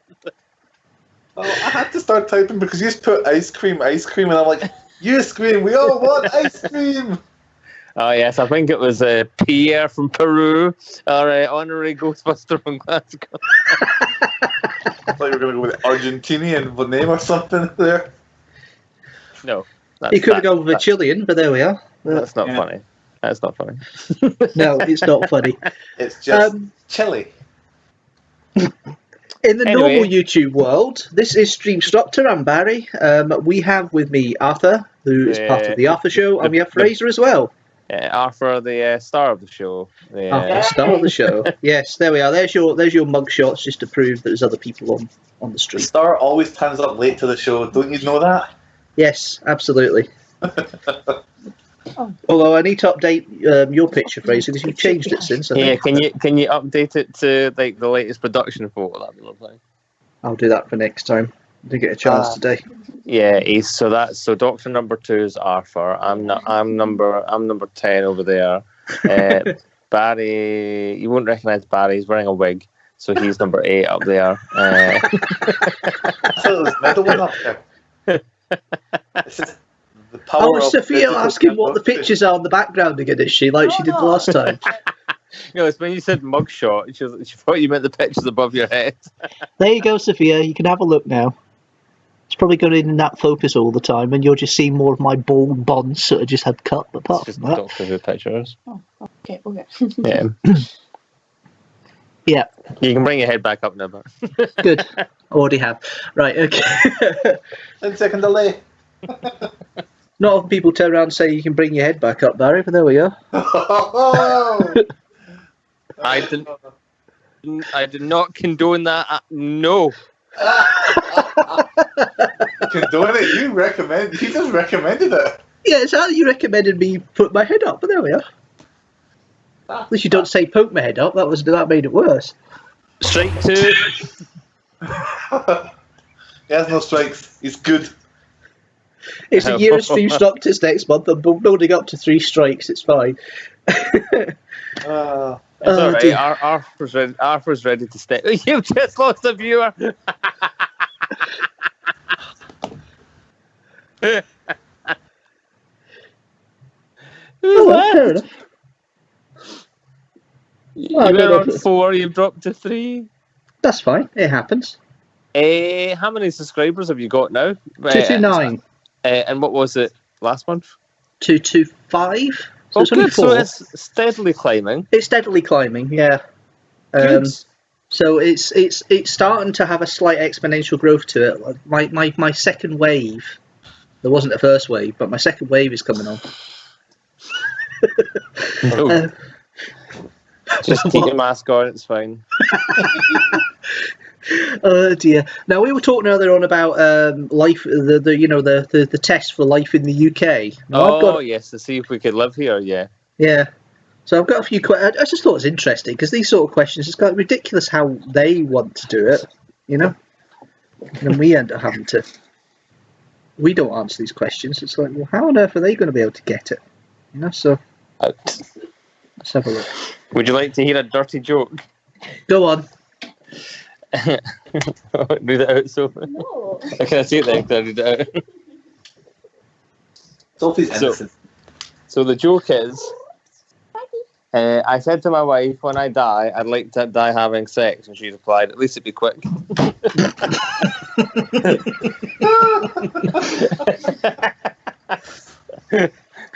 Oh dear. That's so dark. But enough about John's sex life. Shall we continue? That's another viewer gone, but there we go. Right, okay. It was probably John. Probably was John, yeah. That's who the GBOS was. It was John. You kind of gave the game away there, but never mind. I told you Okay. it'd be quick. Okay, so I picked a website that's been linked by Stephanie, and it's got 24 questions, and we've got 45 minutes to go through them. It's not going to take that long. No, please no.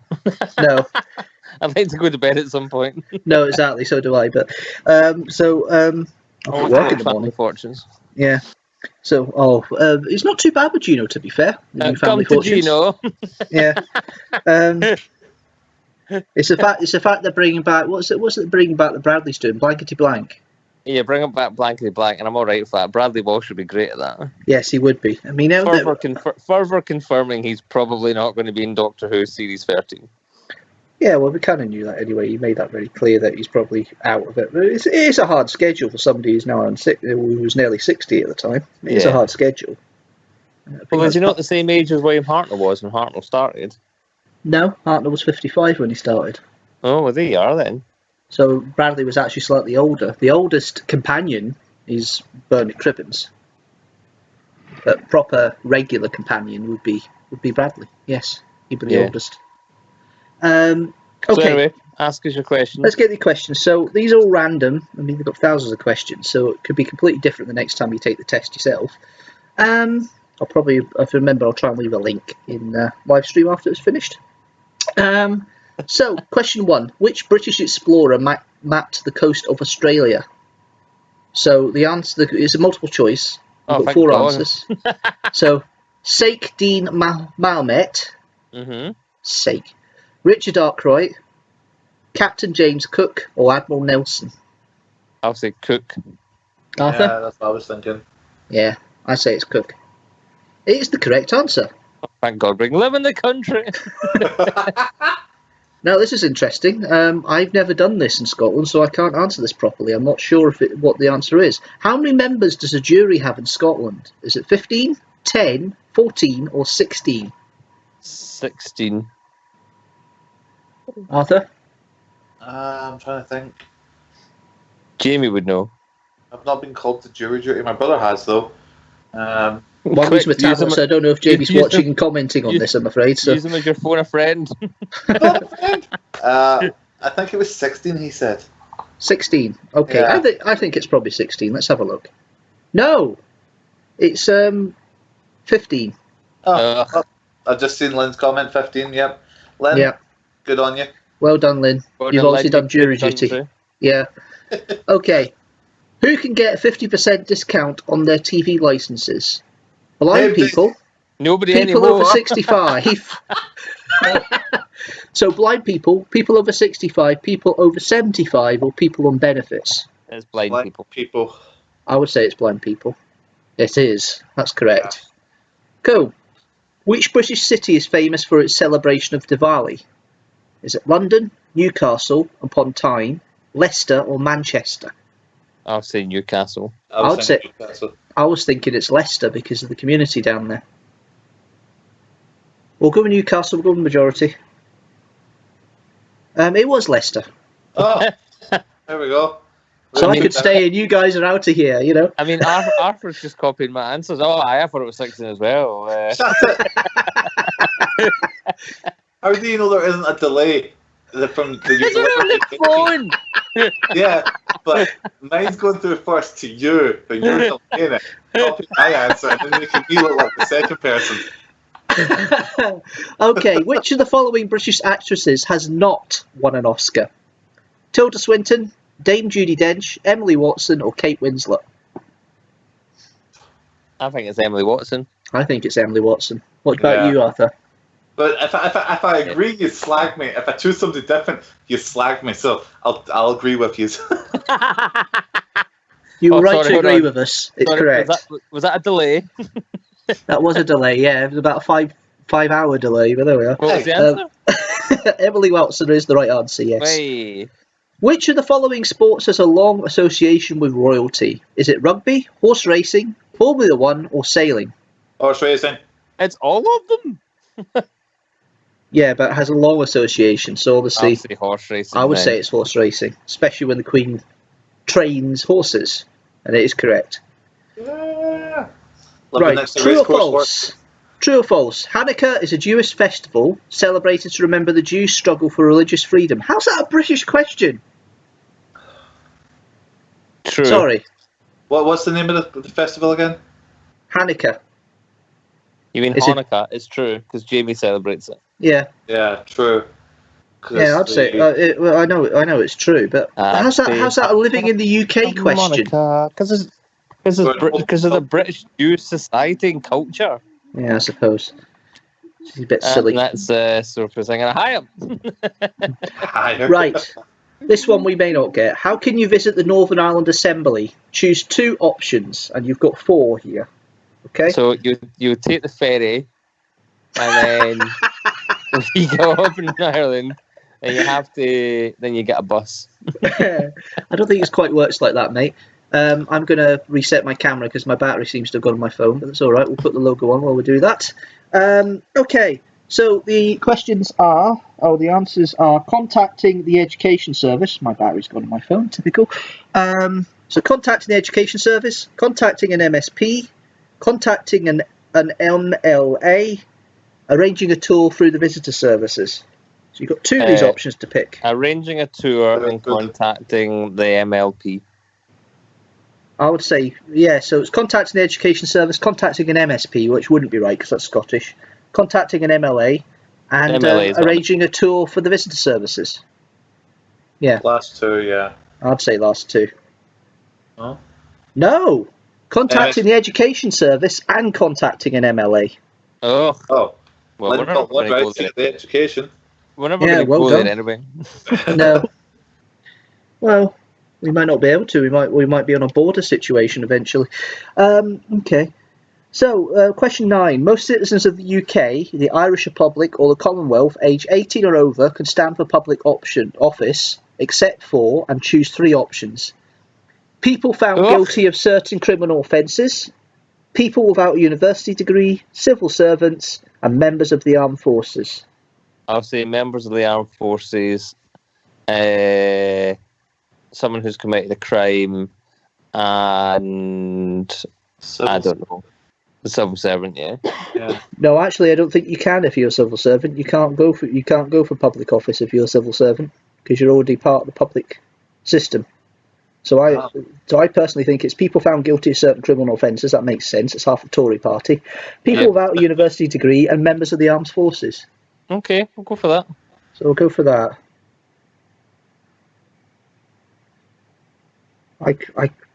No, it is. Civil servants, members of the armed forces, and people found guilty of certain criminal offences. Told you. Right, Fraser, virtual fist bump. Boom! Well done. Well done. Sorry, I'll just wait for the delay, man. What were the main occupations for the people during the Iron Age? Fishermen and butchers, farmers, craft workers or warriors, knights, doctors or musicians, engineers, teachers or lawyers? B. I'd say B. Farmers, craft workers or warriors. Yeah, Iron Age, they were still making weaponry, so yeah. Yeah. That's correct. Yay. Okay. To look after yourself and your family is one of the responsibilities that you'll have as a permanent resident or citizen of the UK. True or false? True. Arthur? What was the question? To look after yourself and your family is one of the responsibilities that you'll have as a permanent resident or citizen of the UK. True. Yeah, I think it's true. Let's see. Yes, it is. It's correct. Okay. I'm still waiting for my phone to charge up a little bit here. Okay, when is the electoral register updated? April or May, May or June, September, October, or October or November? How the hell do you know that question? It's I'm going to say A. I know April. I know May's involved in it, so it's either A or B. I'll say A. I would say A because of the tax year, tax records. That's my Probably. thinking. April, May. Lynn's saying as well. No, it's September, October, apparently. What? End of Yeah. the year, basically. Yeah. Interesting.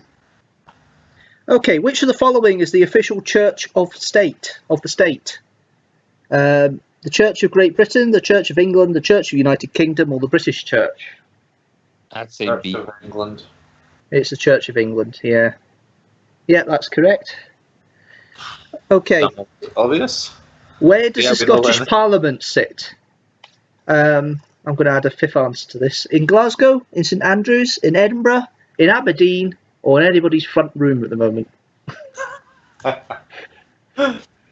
What was the question again? Where does the Scottish Parliament sit? Oh, it's Edinburgh. It is Edinburgh, yeah. I think that's probably one of the more obvious questions. Right, okay. Who became one of the most popular monarchs in English history, particularly after 1588 when the English defeated the Spanish Armada? Is it Henry VIII, Elizabeth I, James I, or Mary I? Elizabeth first. Yeah. Arthur, I hope you agree. Yeah, I was jokingly thinking in my head Henry VIII, but I didn't actually expect it to be an answer choice. He Yeah. says joking. I'm laughing, remember? How did anybody know this question? What was the population of the UK in 1700? 12. 2 million, 4 million, 5 million, or 8 million? 2 million. What do you say? Arthur? Whatever answer B is. 4 million. Okay. I actually go with Fraser on this one. I think it's 2 million. No, it was 5 million, apparently. Oh, we're all wrong. Population of Answer Scotland. Was that the third answer then? Yeah, it was. When I did would the Concorde think about that. aircraft retire from service? It says retired from service. What Not- one? When did Concorde retire from service? Is it 76, 99, 2003, or 2000? I think it was 2000. I think it was 2003. What about you, Arthur? Concorde. I'm trying to remember. My dad actually worked at British Aerospace, so I'm trying to remember. I've been on it. I think it was 2003. 2003. I think it's 2003 as well. I agree with you, and it is correct. So I think I remember the coverage of it when the last ones were landing at Heathrow. Yeah. So, okay. When did the Allies defeat Germany, marking the end of the Second World War? In June 43, in May 45, in August 45, or August 46? May. Sometime in 45. V-Day. Yeah, it's May. Yeah, May. May 45. Yeah, that's correct. May 45. Wow. Okay. How many square miles does Loch Lomond in the Trossachs National Park cover? Is it 720, 740, 820, or 840? These are ridiculously stupid questions. They are a little bit. I'm going 20. to say C, whatever C is. 820. 820. So, yeah, I'll go with you on that one because I'm not a absolute Scooby. What that would be? 820. No, it's 720 apparently. That was it then. Jesus. He was only kidding. He meant it. I think we Is all. your camera ever going to come back on, Baz? It will do. Don't worry. It's just it went to complete zero, so I had to put the charger in. So I'm glad I'm doing this here. Okay. Which British athlete won 16 medals, including 11 gold medals, in 5 races over 5 Paralympic Games? Paralympic. Mm-hmm. So we have Dame Kelly Holmes, Sir Ian Botham, Baroness Tanny Gray Thompson, or Dame Ellen MacArthur. I'd say El MacArthur. Yeah. Paralympic. Be Tanny Gray Thompson, surely.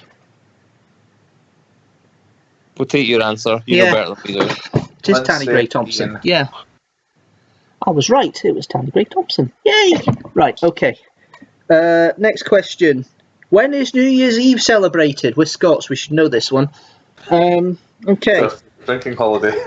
25th of December, 30th of December, 31st of December, or 1st of January. 31st of December 2025. Yeah. That's the next time we'll be able to celebrate New Year's, that's for sure, yeah. Yeah. Totally agree with that one. Okay, Yeah. so we've got, what is the capital city of Scotland? Again, something we should know. Glasgow. So, so is it Dundee, Aberdeen, Edinburgh, Glasgow. or Glasgow? Glasgow. We wish it was Glasgow, but No, it's I accept no other answer. It was Glasgow. It's Glasgow. Edinburgh, capital and name only. Yeah. I know it is. Depends what you mean by capital as well, but there we are. Everyone's going to put down Glasgow out of spite. I know. That's probably I'm true sorry, as well. Sorry, you're being deported from the country. Because you said it's not Edinburgh, you damn yous, yeah. Yeah. This camera's a little bit wonky, but there we are. Right, Edinburgh is the correct answer. There we are. No, it's right, not. Okay. But it is the correct answer. No, it's not. No, it's wrong. Write a letter. Which British sportsman holds a number of English Test cricket records? Is it Bobby Moore, Jackie Stewart, not Stewart, stupid thing, Sir Ian Botham, and Roger Bannister? D. Arthur, Yeah, D. you say Roger Bannister. I know it's Ian Botham, so Well, go for that then. well, I went for the majority, so we're wrong there, but never mind. And last question. During the Middle Ages, England was an important trading nation and people came to England from abroad to trade and also to work. Where did the weavers come from? Germany, Italy, France, or Holland? Holland, I'd say. I would say Holland as well. It's a trade there. It was France. During the Middle Ages, people came to England from abroad to trade and also to work. Many had special skills, such as weavers from France, engineers from Germany, glass manufacturers from Italy, and canal builders from Holland. Well, that makes sense. Yeah, okay. That does a bit. So, do we get to stay or not? Let's see. No. You got to reach. Oh, you failed the test anyway. 62.5%. 15 out of 24. That's horrible. Thing is, they're saying the average score is about 10% on this site. I did better in my theory test than driving. I think I've almost did, to be fair. Oh, that's horrible. Well, good luck, Stephanie. We won't miss you. It's a shame because she's got all the, if that's the sort of question she's got to listen to, it's kind of like, what the hell? Well, she'll need to study. Oh, she'll study. Yeah, I like the new version. What new version? What are you talking about? So I'm just looking at the. Yeah, it was Glasgow at one time. I didn't think it was Glasgow at one time, Lynn. I think it was done firm at one point. But all right, no, fair enough. But yeah, Jackie. Jackie Stewart. We clearly know nothing, gentlemen. Yeah, we're kind of stupid, but there we are. But then again, I didn't exactly not know that to an extent, for me anyway. Yeah, good luck, Stephanie, because I think you might need it. If we're struggling, I don't know how many else can do it, Well, these are things that you'd never need to know. Exactly, it's a bit silly. Lynn says quite rightly, most of us can't answer them, I guess most of them. Yeah, well, if you know your history, that's fair enough, but there's these silly things that you won't necessarily know. So Edinburgh has been the capital since 1437 when it replaced Scone. Scone, yeah. Yes, Scone. Don't go down that. Don't get that down. Don't do that debate or play the Matt Lucas skit from Bake Up if you keep doing that. Did you see that? No, but it's always been Scone. Well, we might be scoing in a minute, but that's a different matter. But sorry, my puns are terrible tonight. You were talking about family fortunes? Yes. Oh, right. I thought you were talking about the quiz. Sorry. Oh, that probably too, to be fair. But yeah. Oh, I'm not doing that quiz again, that's for sure. Wow. That's horrible. It is horrible. And I feel for her. I'm sorry for anybody who has to do it. That's terrible. It means they know more about the UK than the people who live in the UK if they pass it, though, let's be fair. Yeah, I suppose it's not safe. Look, Look, there's Americans out there that think they're related to Greyfriars Bobby. I don't think that's going to be any sort of intelligence test there, do you? No. No, I am. So What, intelligent or related to Greyfriars Bobby? I'm part dog. Oh, you're part dog. Must have been rough for you when you were younger. I'm a bit of a schnauzer. I love schnauzers. I think they're wonderful little dogs. Who doesn't like schnauzers? Well, they're so. I always thought, you know, the pictures of the dogs that are on the no dog signs. Yeah. I always thought it was a silhouette of a schnauzer because of the Yeah. muzzle. I can see that. Yeah, because of the way the muzzle is Yeah. with the hairy bits down the side. Which was why I was like I had a muzzle earlier on before I trimmed myself, but it was getting a bit wild again. I'm starting to run out of steam a little bit now, I think, but I don't blame you. Well, we have been going for quite a while. It's been nearly 3 hours. It's been 2.5 hours. 2.5 hours. I think we're all running a bit out of steam. Yes, which I don't blame anybody for running out of steam after 2.5 hours. This is the longest Streamstructor we've had. You've done a solid run. It's been good. Made up for last month. Yeah, that was the main thing. It's making up for last month. So, yes, I think I will leave it there for this month. So don't forget to hop over to Arthur's channel to join us for Arthur After Dark, the companion show to Oh dear. But yes, if you have enjoyed this, don't forget to leave a comment down below if you're watching this in the replay. Obviously, if you've been in the chat, thank you, Lynn, as always. If you're not watching it live, we don't want to hear from you. We're worried in the beginning.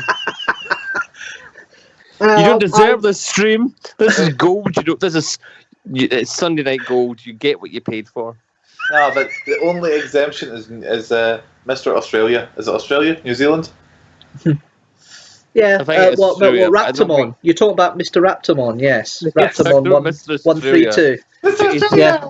He's talking about John Australia. I love the guy. He lives in Eton, and he Makes cheese. never been to Australia, which is quite funny. But Oh, Barry, every time you take a sip of your Coke, it makes me want some. Not yours, my own. But Right. I there you said go, Fraser. Coke. Here you go. Right. So you want to do a scene-by-scene reenactment from, is it Scary Movie? Scary Movie 2. What's Oh dear.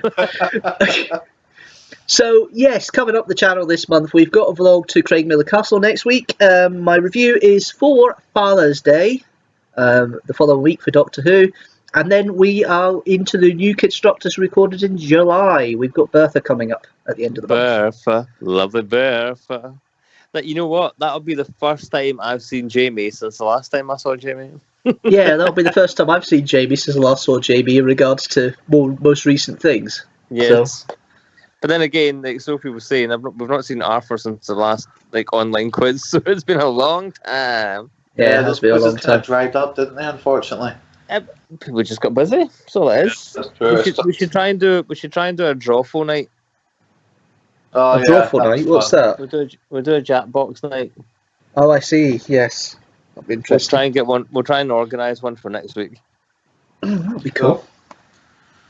That'll be fun.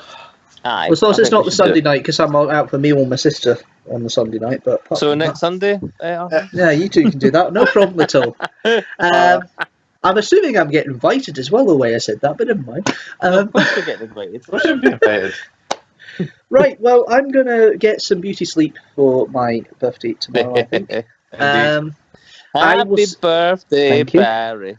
Happy birthday, Barry. How old are you? 37, 3 years Wow. from 40. So, yeah, You're nearly 40. nearly 40. I'm not How's quite it at the feel? top of the hill, but I'm not far from falling down the other side. Put it that way. How does it feel? No different from 36 or 35 or 34. The only depressing thing is I've now been able to legally drink longer than I've not been able to legally drink. So Stop drinking that Coke. that's why I did it. Anyway, but if you like this stream, don't forget to hit that subscribe Right. button and share the video with Teamstructor, #Teamstructor, and don't forget to subscribe. I get the right way. I can't And get don't my forget fingers to right. head over to Arthur's channel. After dark, yes. Yes, Well- where all we do is broadcast a black picture 24/7. Oh yes, any more on those prizes, Fraser? Because Lynn picked up on that on the Hubbub video. Have we got the prizes yet for that? For what? Prizes for picking Kidstructors. Did we say Because there's you going to were be prizes? jokingly saying there's going to be prizes if you can help out with your comments of shows Oh. you want to suggest. Yeah, jokingly. Shush. We recorded that in February. I don't remember what I said. We can mail out Ghostbuster marshmallow things. Can we? All right. Speak to Arthur. He's the one dealing with marshmallows, apparently. For Slimer and wait for Marshmallow Man. What I like about the Hubbub one is that I hated watching it at the time, and if you watch it, my reaction is like I cannot hide my disdain for that show. And like, genuinely, I always watch your Kidstructors when they go out. I could not finish watching that one. Yeah, It was fair such enough. Have you watched that, Arthur? No, not yet. Go watch Hubbub. It's just, what was Jamie thinking? I was thinking the same with Bertha. Was saying what was I thinking this month, but there we are. Oh, But- I love Bertha. She's No, I such like a lovely Bertha. machine. The only problem with Bertha one is we were talking over it, so I didn't understand any of the plot. So it'll be interesting actually watching it when I'm editing it, because it'll be the first time I understood the plot of the story, because we were just gathered through it. I had in my head another couple of ones we could do, and for the life of me, I cannot remember them. Well, there's And more we can do. There's more we That's can gonna record. annoy me. I And will I need to had ro- ideas for one. I will need to rope Arthur in, even if it's Zoom based. We'll need to rope Arthur in. You've got my Cult Classic Kids DVD, don't you? Yes, I do. I still have it. So Yeah, I just couldn't remember where it went, but now I do. yeah, to me, you handed it to me on the day. So yeah. Cool. Anyway, we're dragging on now. Sorry. Yeah. We are dragging on a little bit. It's here, Oh, no. mate. Go watch Lynn's saying that Hubbub. you where the prizes. What prizes? Lynn's saying that you guys wear the prizes. Oh, well, that's fine then. Then you're welcome. Aw, That was the that's joke. very nice of you. Well, I didn't pay you enough for that, so thank you. But there we are. Well done. You win the exact same glass that Barry drinks his Coke from every live stream. No, you know what has a bottle sometimes. They do get washed in between live streams, just to let you know. So they are clean most of the time. Yeah, fine. Cool. I thought he just had an endless supply of classic Coca-Cola glasses. I used to love those glasses, and I don't have any more left. The funny thing is, there's about 4 of them in our kitchen cupboard, and this one I'm drinking from is actually a McDonald's one, which was I actually found in a wardrobe when I was cleaning out a few months ago. So it's interesting. You could buy them, didn't they? One summer, didn't they all come out, and there was like different colours and stuff? Yeah, the lime green, the dark Pink colour. one. Yeah. Yeah, we got clear ones. And then I got that kind of black tint one that I'm drinking out of just now from McDonald's. So Anyway, so I digress. So tune in next time for yes, tune in next time for the next Streamstructor. Adverts from the 1990s. Well, yes, thank you, Arthur. Thank you, Fraser, as always, for joining in. You're it's welcome. been a Thank lot you of for fun, having and it's been a lot of laughs this time. So thank you very much for that. I'm back on the live stream on the 1st November, and I'll be promoting a little bit about Who Month, because it's Doctor Who related month next month for Don't obvious forget to reasons. plug your Patreon. Yes, don't forget to plug the Patreon, Barry. That would help. I have a Patreon available for you guys. If you want to help contribute to keep the channel running, I have a Patreon at the moment. There's 2 tiers available. A £1 tier, which gives you a name check, and you get a sneaky peek for a £3 tier or $3 tier. So if you are interested in helping out, please go to the Patreon. The link is down below. Arthur and I are not cheap. No, I noticed that. Yeah, we exactly. just split the $3 one between the two of us. $1.50. Yeah, baby. Put it this way, after the hire car expenses last month, I have no money left. I need your help with the Patreon to pay them too, otherwise I'll be on my own next month. But there we are. And that's not a plug to the National World Wide Web. But It's nice, in all seriousness though, it's nice if you contribute, but it's not essential at the moment, and I do not intend to have adverts going forward, but it'd be nice to have some income to help promote the channel, make it go Give 'em a forward a bit pound. quicker. indeed. It's his Yeah, birthday, absolutely. give him £1. That'll be my birthday present, yeah, exactly. Okay. Exactly. I've got a Okay. Bitcoin if you want it. You've got Bitcoin, yeah. Well, unfortunately, it doesn't accept Bitcoin. Although Patreon is now saying you can do pounds, dollars, or euros now. Nice. So I might actually I'll change give it to you- can I pound give tiers you instead a of shiny dollar shilling? tiers. A shiny shilling. I probably have a couple of shillings behind me. I have know there's a couple- I've got a bottle Coke cap from 1979. Wow. Well, that actually is interesting, even though I don't give 2 shillings about it. But there we are. No. Bye, everybody. All right, guys. Thanks so much for watching, and yeah, we'll see you next month. Until then, see you later. Bye. That's if it will actually let me go into the end. There we are.